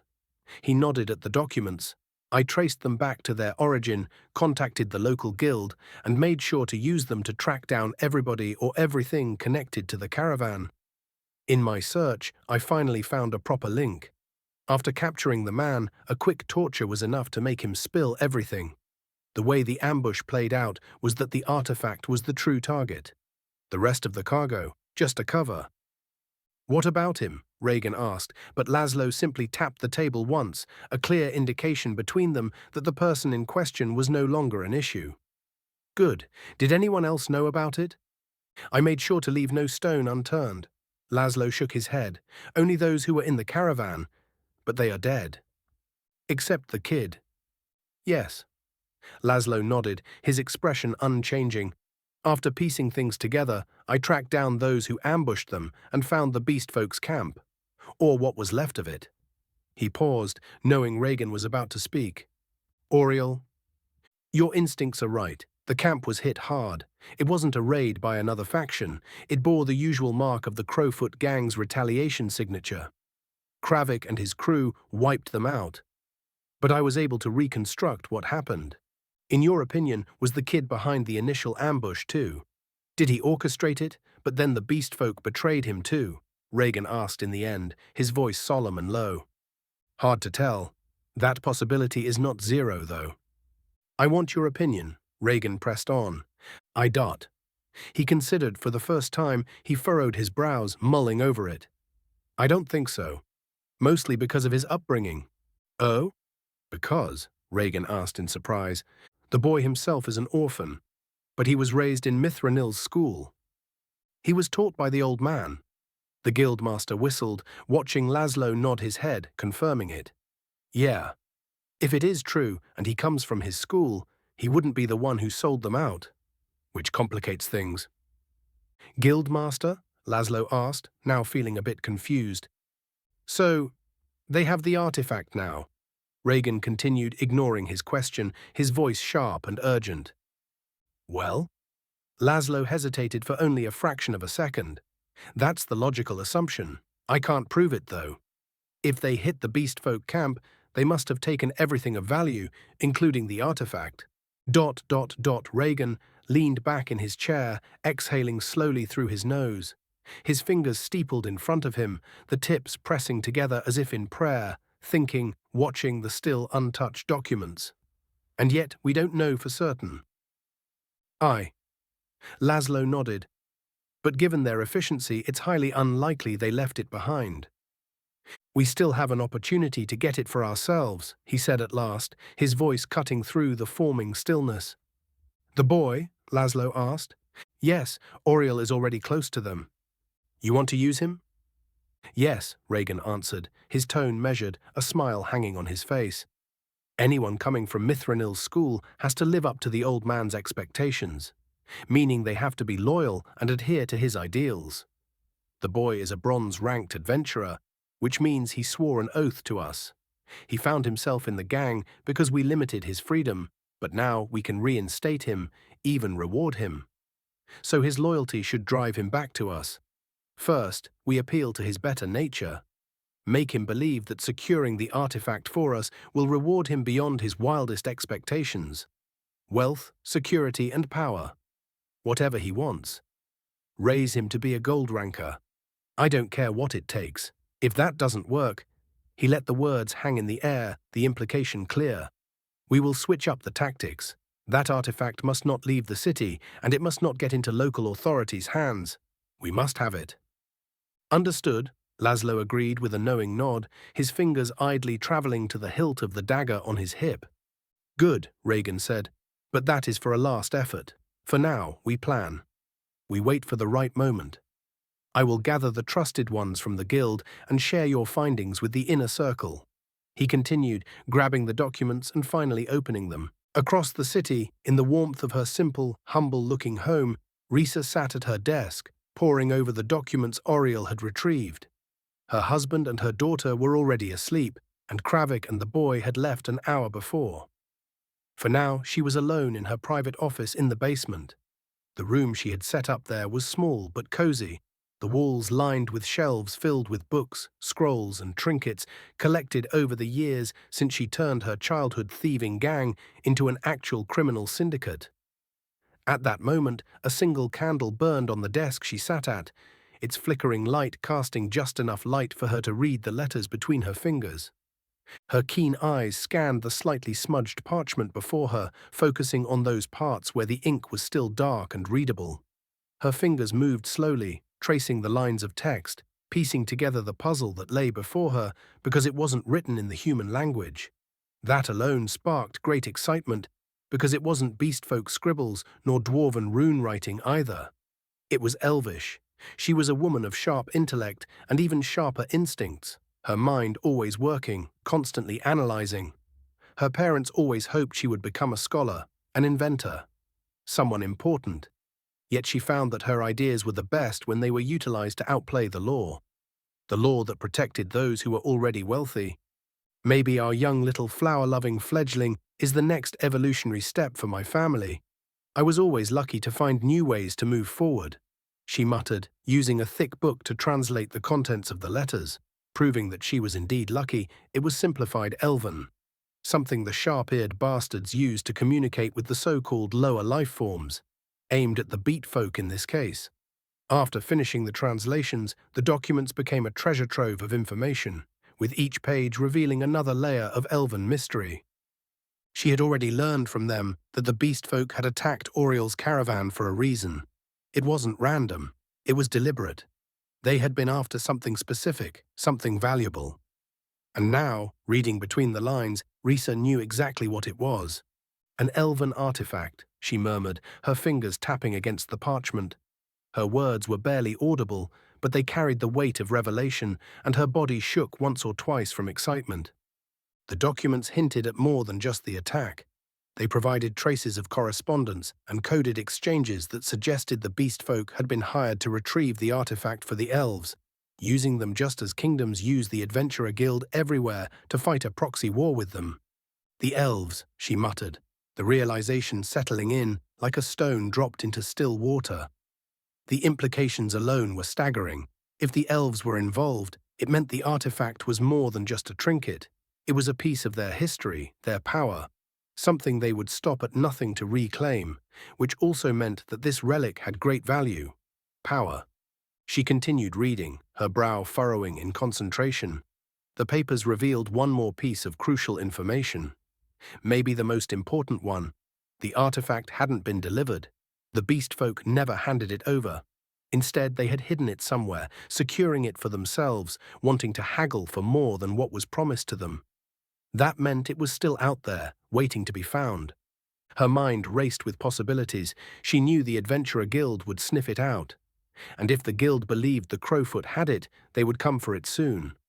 But the truth was, the artifact was elsewhere. A bit of a conundrum. Still, if she could find it first, then the gang, her gang, would hold all the power. She leaned back in her chair, exhaling slowly. This changed things. The game had just become much more interesting. We're going after it, she decided aloud, reaching for a fresh piece of parchment. Her hand moved quickly, the quill scratching against the paper as she began to outline her plan. Whatever it is, it's ours now. Chapter 18. Anger. It had been a few days since we cleared the beastfolk camp, and I had returned to my usual routine, or so I tried to convince myself. My body had healed, and my strength was restored, but there was a nagging feeling constantly bothering me, and I couldn't put it where it was coming from. It couldn't be the battle as I slept well, with no nightmares or waking up feeling drenched in sweat. It was more of a strange feeling sensation, as if something was happening, something that wasn't good for me, but I didn't know what, or when, or why. Maybe it was nothing, and I was just being paranoid. So over the days, I tried ignoring it and focusing on my life, which within the gang had resumed its normal flow, and I was back to being assigned to different tasks. My latest one was being tried out as an enforcer, just like Kravik. It didn't mean I would become a Talon for the group, but they wanted to see how I handled it, and if that was my future with them. The job was simple: collect payment from a brothel that had fallen behind on its dues to the gang. Nothing that should be difficult. The establishment was tucked in a side street, a few streets down to the north, its location marked by the flickering lanterns from a glass case that was painted red. Somehow, it seems even here, the term of a red light district was present. I would have started musing about it, but that annoying nagging feeling had returned once again. Now, with the extra caveat that I was being followed. Could it be the guild? I asked myself, but I saw nobody. No matter how many times I looked. Shaking my head, I turned back to the brothel's entrance, my attention refocused on the task at hand. The air outside was thick with the scent of rain that had only stopped an hour ago, which I was longing for only a second later. The reason was simple. It was replaced by a suffocating mix of perfume, alcohol, and other fluids the moment I entered the building. It was not pleasant.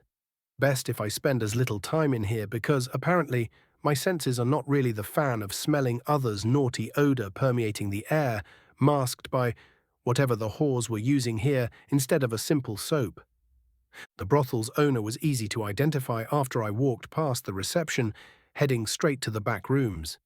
He was a middle-aged man with greased-back black hair and a slimy smile who stood behind a cluttered desk in an office, only hiding behind a flap of sheet hanging from the ceiling. His fingers twitched as he wrung his hands, and his eyes darted around the room as if searching for an escape the moment I entered. I didn't know my face was already known. At least I didn't need to guess to see the man was already trying to worm his way out of paying before I even said anything.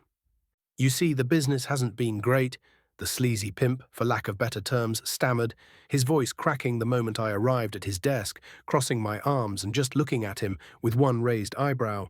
"If you could just give me a few more days, I swear I'll have the money." I didn't even say anything yet. I exhaled slowly, the sound sharp and deliberate.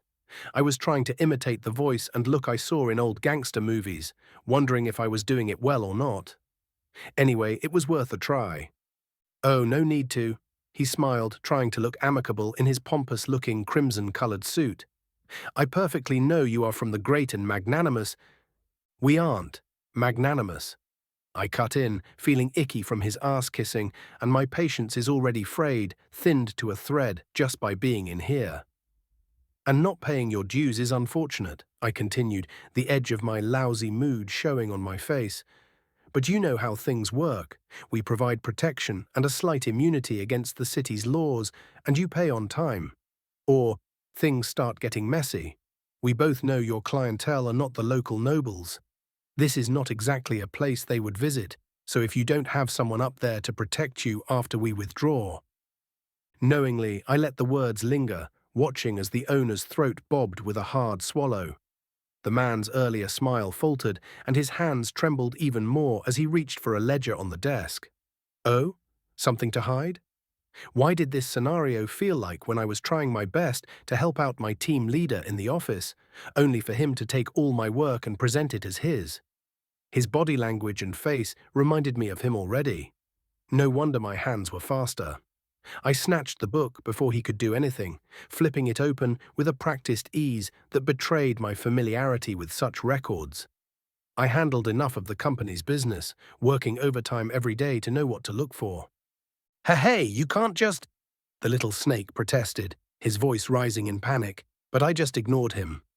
My eyes were scanning the neatly written numbers, letting myself smile a little.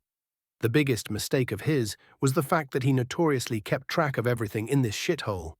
If you want to be sly and indeed slimy, keep 2 ledgers, one for the officials and one with the truth in it. Idiot. Reading, I could see everything: profits from drinks, services rendered, and bribes paid to others. He even had all the girls he had, their cost, meaning their food, clothes, and things he listed as maintenance, right up against the money they were bringing in. The bastard was lying. He had more than enough to cover what he owed. Twice over, but then something caught my eye.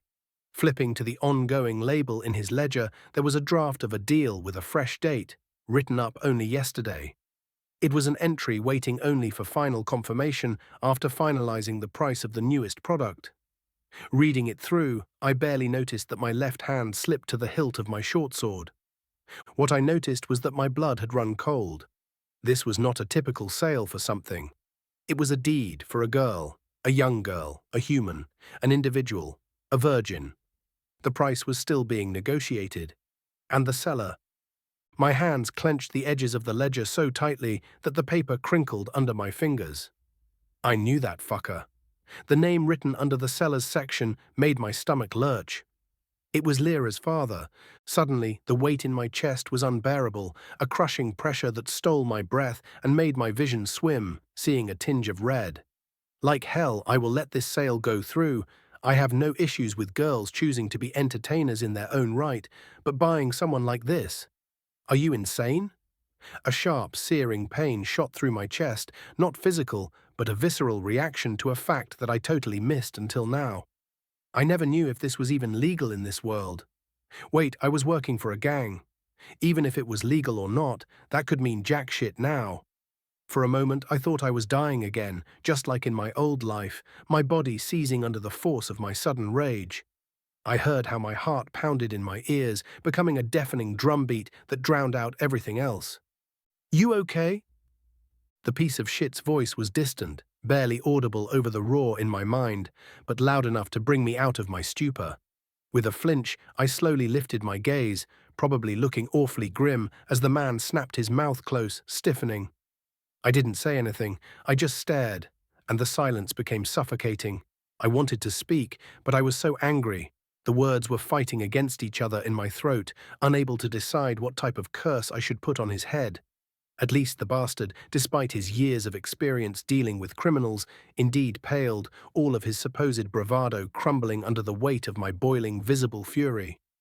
I'll pay double, he blurted out, his voice shaking, probably thinking I was angry because he had the money.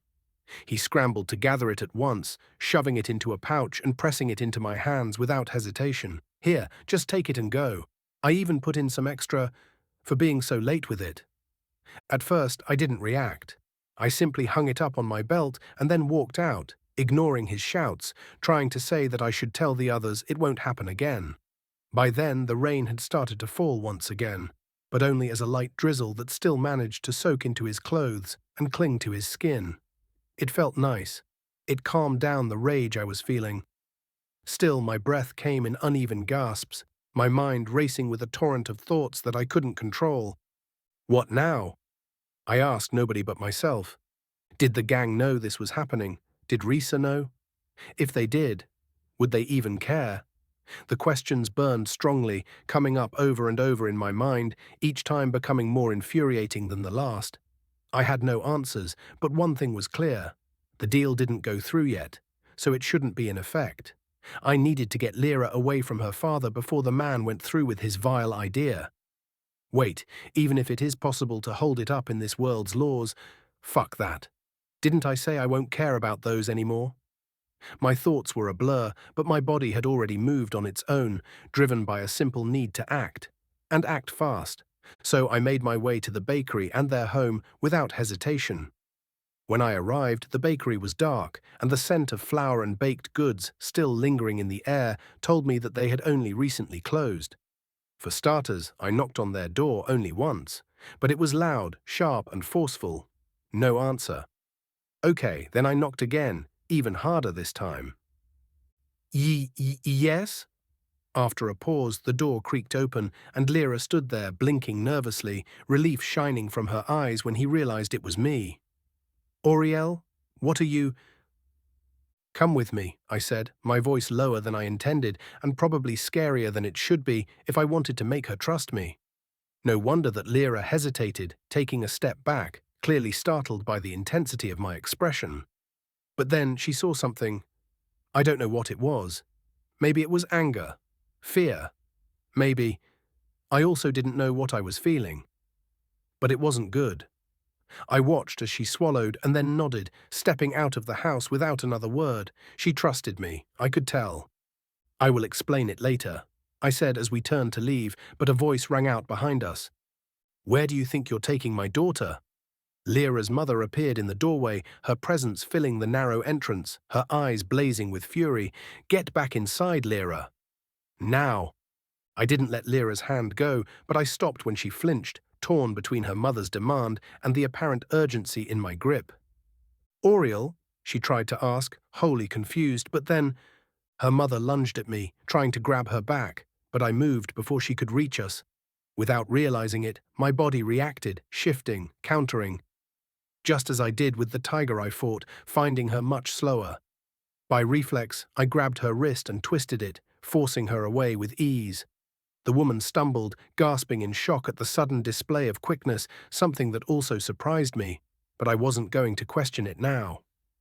Lera's breath hitched when it happened, her fingers tightening around my arm, but she didn't pull away. She still trusted me, it seemed. Without another word, I led Lera through the streets.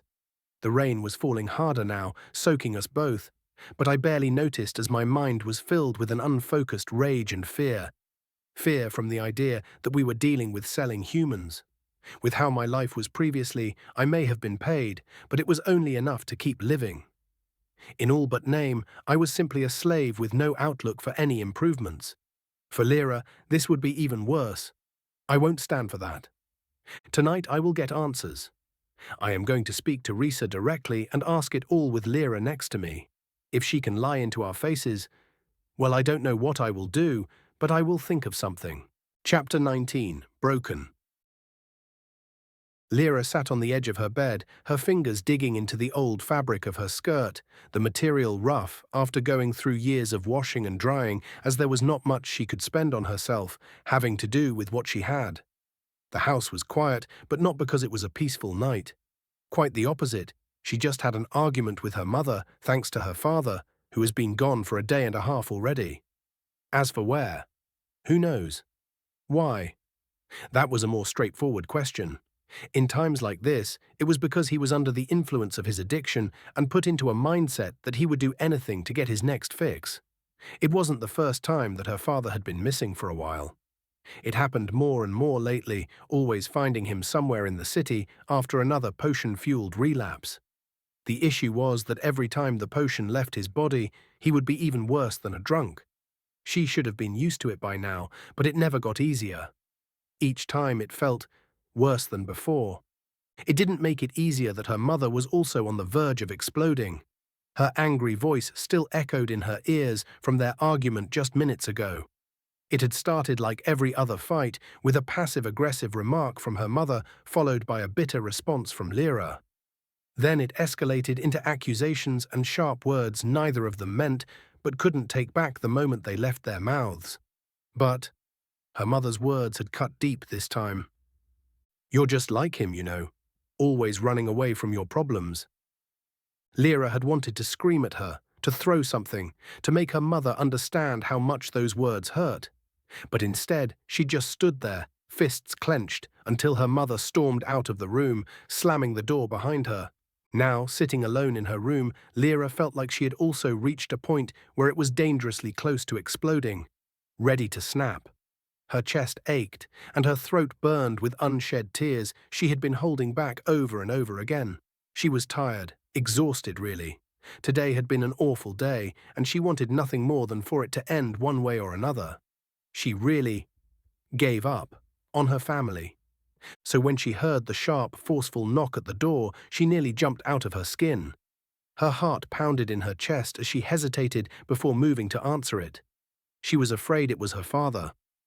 When she finally opened the door, she saw Auriel standing there, soaking wet from the rain, and something inside her steadied. Him. Here. Now. Was this like in the fables? But he looked different, more intense than usual, his hair plastered to his forehead and his eyes sharp with urgency. Something happened. Something bad. When he told her to come with him, she didn't argue. It was exactly what she wanted a few minutes ago anyway. She was already too emotionally drained to fight against the idea. Instead, she just nodded and stepped outside, leaving behind the place she had called home for years without looking back, ready to go wherever he would take her. The rain was getting heavier and heavier, but I kept dragging Lera along the street, explaining nothing. I didn't know what to say, and she didn't ask. When coming to a halt before the home she had never visited before, Rhysa opened the door before I even had the chance to knock, her eyes flicking between me and the girl I had brought with me. She looked angry, which I can understand, but I wasn't in the mood to consider the consequences. For a moment, she said nothing, simply watching us, her expression becoming unreadable. I don't really know what she was thinking of, but maybe it would have been best if I hadn't asked. Just looking at her eyes, it wasn't anything pleasant. Still, she stepped aside to let us in, her movements smooth and measured, acting professionally. As we entered, she closed the door behind us, and finally, my hearing, which had been muffled by the rain until now, became clear. The same was true of my mind, realizing both Lera and I were drenched like lost puppies. Before I could speak up, Rhysa did so. Her voice was exceptionally firm, cutting through the silence like a blade. "Auriel, I believe I told you when you were last here. Business does not come to my home unless I invite it in." Her tone was not audibly angry, just a cold reminder of the boundaries I had overstepped, so the weight of her words was unmistakable. It was my first and last mistake she would tolerate. I understood that, so I exhaled heavily, nodding once. "I know, but this is something you need to hear. It can't wait."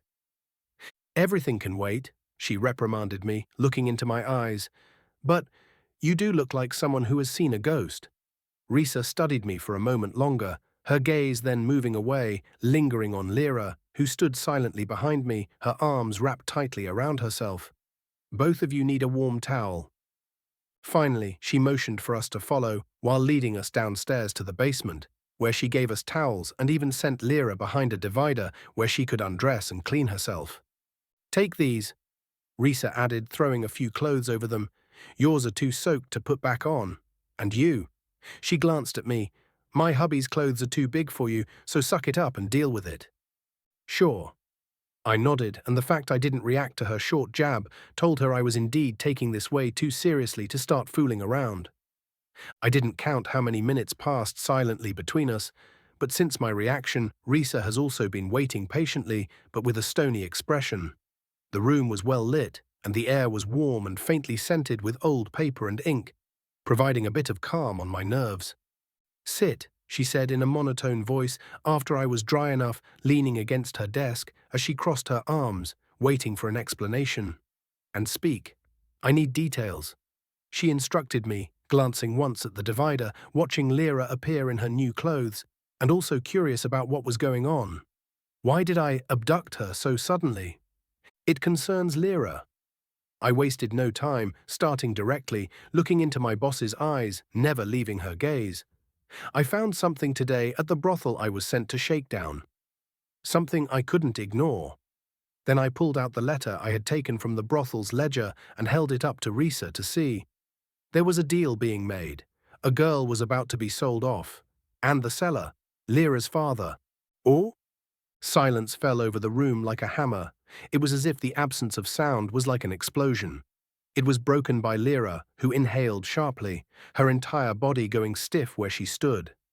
For a moment, she didn't move, didn't breathe, as if the words hadn't fully registered. Then, as realization crashed over her that this girl was her legs gave out, and she sank to the floor with an actual crash. By then, her breath came in short, shallow gasps as she stared ahead blankly, unseeing, no longer registering what was happening around her. "No," she whispered, shaking her head. "No, he wouldn't. He couldn't. Even if... What? No, no?" Her voice broke, and the sound was so small, so fragile that it made my chest tighten. I was afraid she would experience the same thing that sent me into this world. Without realizing it, I clenched my fists. My anger once again resurfacing, but seeing Lera like this, completely shattered, made me bite down on it. It won't help. Not right now. First, while Rhysa was reading it, I pulled Lera up from the ground, at least to make her sit in one of the chairs, not really knowing what to say.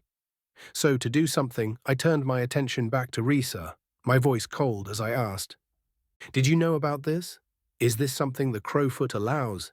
Is this a business we dabble in?" "We do dabble in prostitutes." Rhysa's expression hardened when answering, looking up above the edge of the document and finishing scanning the pages carefully.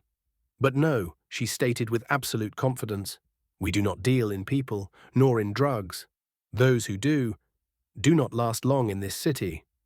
"Because," I asked, wanting to get the full picture from Rhysa, "because dealing in people is dangerous." She scoffed as if I was asking stupid questions. "It is the most used reason for wars between nations, especially between species. There are empires that are strong enough to withstand it, but Corvinate, this kingdom is not, so it is outlawed." "But," I opened my mouth, but she cut me off. "There are limits, Auriel," she said sternly. "There are many things I can smooth over, but if I start dabbling in trading people and drugs, all my connections will amount to nothing. It would be a liability that anyone can use to crush us. Number, we had nothing to do with this, and trust me, we will rectify this before it spreads. The last thing my gang needs is others smearing us with this info. To spread that, the crows deal with slaves." She grimaced, crumpling the unfinished document. While speaking, I studied her, searching for any sign of deception, but I found none. She was telling the truth. At least, as far as I could tell. "Go," she sighed, rubbing her forehead. "Take the girl with you. I'll send it for you later. For now, stay out of it." I didn't argue or ask questions. Instead, I held Lera's hand, leading her out, but she barely reacted to anything, be it my voice or my touch. I didn't bring her back home. That would be unwise, so I aimed at one of our safe houses. By the time we reached the hideout, the rain had turned into a full-blown storm, soaking us both to the bone once again. The house was run down from the outside, but inside it was patched up nicely and used for storing some goods we were dealing in. Right now, it was empty, so nobody was there. It was the perfect place to be alone and sort our thoughts out. Locking the door behind us, I brought Lera to one of the empty rooms in the hideout, crouching down before a small furnace, making a fire for us to warm up a little. When the orange fire lit up the small room, I looked at Lera, who looked hollow.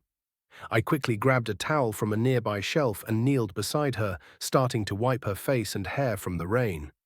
She was still silent and unmoving as I began to dry her off carefully and cautiously. "You need to change," I muttered, draping the towel over her shoulders in the end. "You'll get sick if you stay like this." Still, no response. "Lera, I sighed, running a hand through her damp hair. I know this is a lot. I know it hurts. But I need you to stay with me, Lera. You're not alone in this. All right? Can you hear me? Dot, dot, dot. She finally moved just a little, turning her head to look at me. Her eyes were glossy and red-rimmed, and there was barely any light in them, but she nodded faintly. Then, without a word, she leaned forward, pressing her forehead against my chest. I froze for a moment, caught off guard, but then there was nothing to do. So I exhaled, resting my hand lightly on her back. We stayed like that for a long time, the sound of the rain against the boarded window hammering like stampeding horses. At least, Lera's heart was stronger than mine was. She will get out of this quagmire.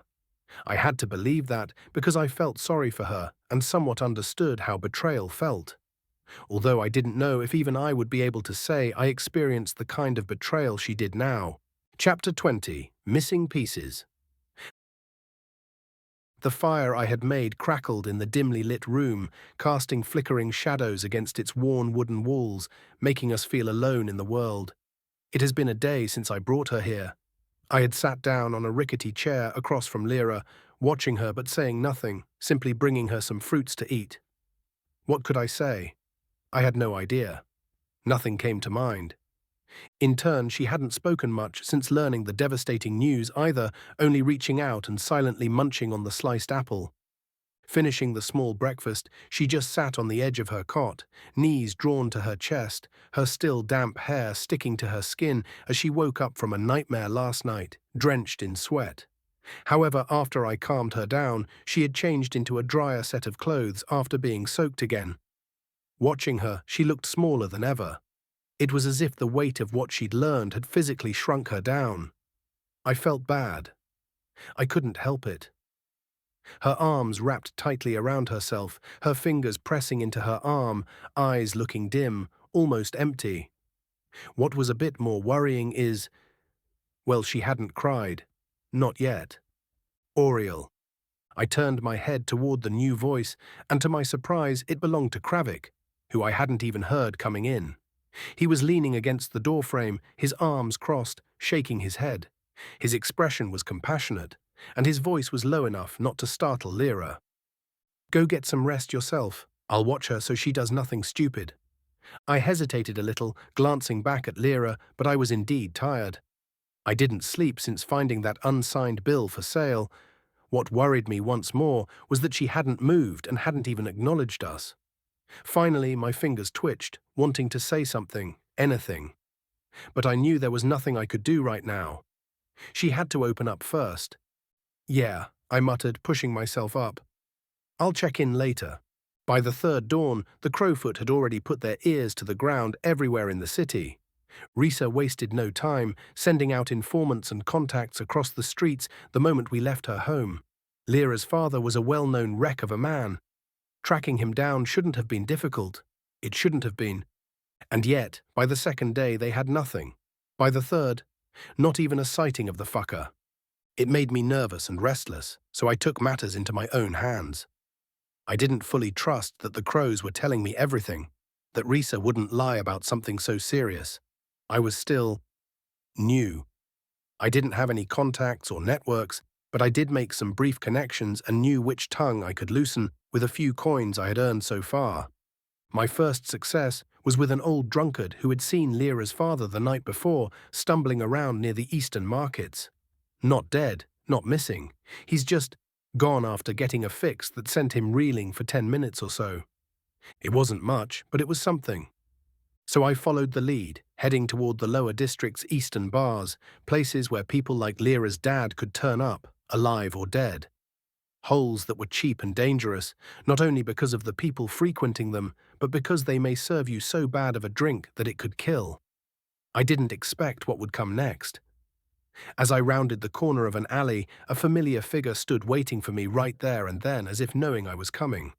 I had stopped immediately, my pulse quickening as someone wearing the Adventurers Guild insignia leaned against the wall, arms crossed, measuring me.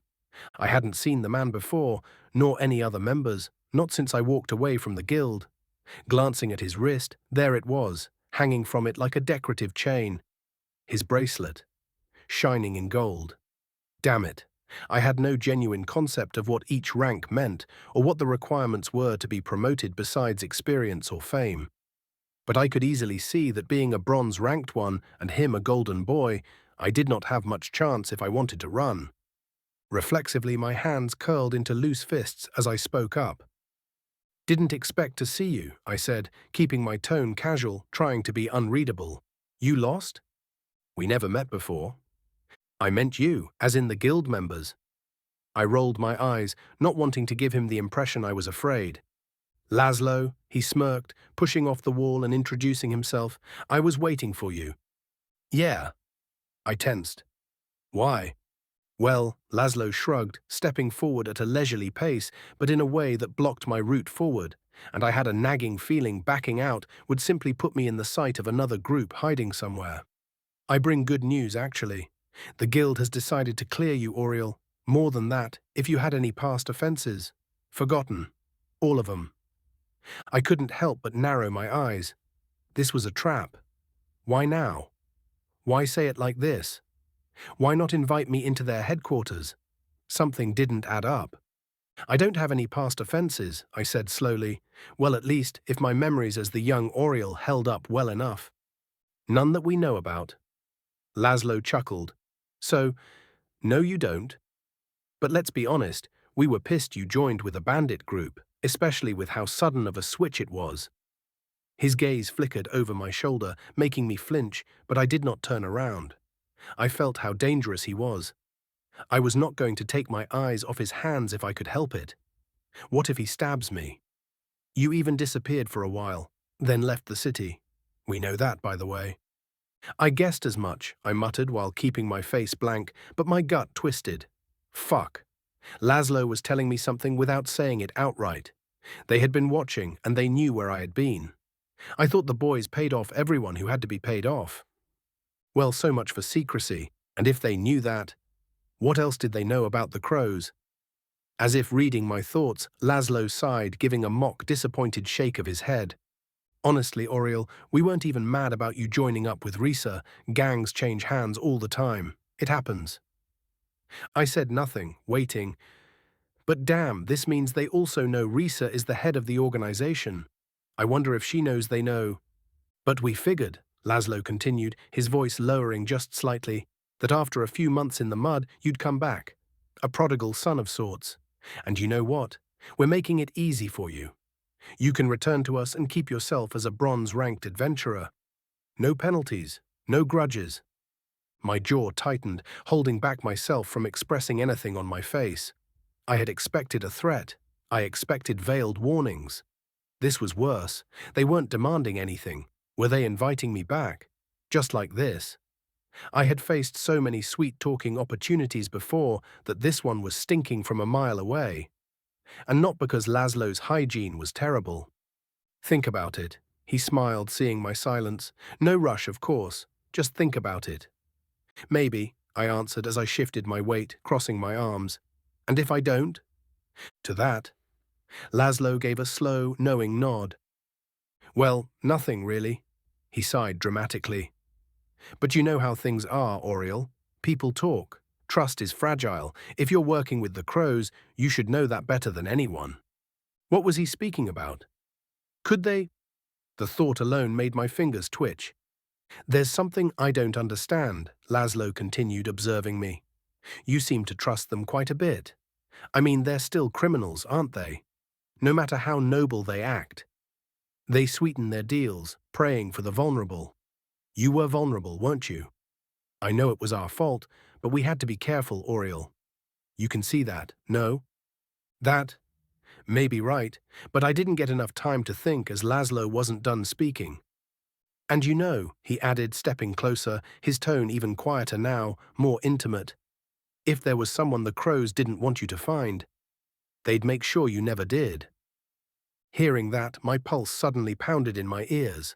Laszlo watched me for a beat longer before clapping me lightly on the shoulder, starting to head out from the alley we were standing in. "Just something to think about," he said with a lazy smile. "See you around." And then, just like that, he walked away, leaving behind a carefully planted seed of doubt right in my own mind. As I turned to look at his back, I stood still for a long moment, watching Laszlo disappear down the street. My heart was still hammering, but not from fear. It was more from frustration, from uncertainty. I knew what Laszlo was doing. It was a game I was a victim of in the past, a test to see if I'd break, to turn me, to make me doubt. And yet, there was also truth in what he said. Why hadn't they found Lera's father yet? The crows should be efficient. Rhysa wouldn't waste time. She did not. If that bastard was still missing after 2 days, was someone keeping him hidden? Reaching that thought, I exhaled, running a hand through my hair. It was nonsense. It had to be. But as I turned back toward the shady streets I was about to visit, the unease remained, coiling around my thoughts like a viper. If we can't find him in the same circles, we operate in… Fuck. For the first time since joining the Crows, I wasn't sure who I could actually trust. In the end, I ended up wandering the streets aimlessly, my mind racing. Laszlo's words echoed in my ears every time I tried to find a reason why nobody had seen Lera's father. If there was someone the Crows didn't want you to find, they'd make sure you never did. Trying to chase it out of my mind, I shook my head, trying to dispel the thought, almost giving myself a concussion. Rhysa had been nothing but upfront with me since I joined. She had no reason to hide Lera's father unless there was something more at play. Did she lie to me about knowing about it? As I passed a group of working men unloading crates for a blacksmith, a thought surfaced in my head. What if the guild has him? But if that was the case, why wouldn't they be using him already to crack down on us? Wait, why should they crack down on us? Ugh, I was missing pieces of a puzzle and it was driving me mad. But I knew something didn't add up. Maybe it wasn't a good idea to join a group. There are too many secrets and too many threads that could end up entangling me and causing me pain. To avoid it, maybe I should start my own business. Maybe after everything is straightened out, I'll leave. Maybe not. One thing was sure, suddenly I felt trapped, and it wasn't a good feeling. It was starting to be the same as in my old life. Didn't I say it won't be like that again? Tisk, come on, Auriel, get a grip. Nobody but I can dictate my life. When I returned to the safe house, Lera was still sitting on the cot, her gaze fixed on the floor. Kravik had left, leaving her alone with her thoughts, which I wasn't happy about. Didn't he say he would watch him? Damn it. Still, she was still there, and I hesitated standing in the doorway, unsure if I should disturb her. But then she spoke, her voice barely above a whisper, compelling me to come in and sit next to her. Did you find him? Well, I muttered, closing the door behind me, remaining silent until I was sitting, holding her hand. Not yet. But we're close. She didn't respond, her fingers tightening around mine. Hey. I moved closer, trying to look at her face, hiding behind her hair. Lera, we're going to find him, I promise. I just don't know if I want you to find him. She finally looked at me, her eyes tired but with more light than before. It seems she had time to think. I don't know if I want to meet him anymore. I get that, I nodded firmly. And it's not your fault. None of this is… No, it isn't. She shook her head, tears finally spilling over. I know that, but it still hurts. I know. It hurts a lot. I reached out, hesitating for only a moment before placing a hand on her shoulder and pulling her into a hug. I know there were times when I wanted to be hugged, but there was nobody who would do so. But we stopped it before it could happen. You stopped it, she muttered, and she didn't pull away. For a moment, the weight of her grief seemed to lift just a little. As I sat beside her, my mind drifted back to Laszlo's words. If the Crows had her father, he would probably already be dead and would never have turned up. If the guild had her father, they were using him as leverage to build something against the Crows, against us. But for what? Ha! This is a mess.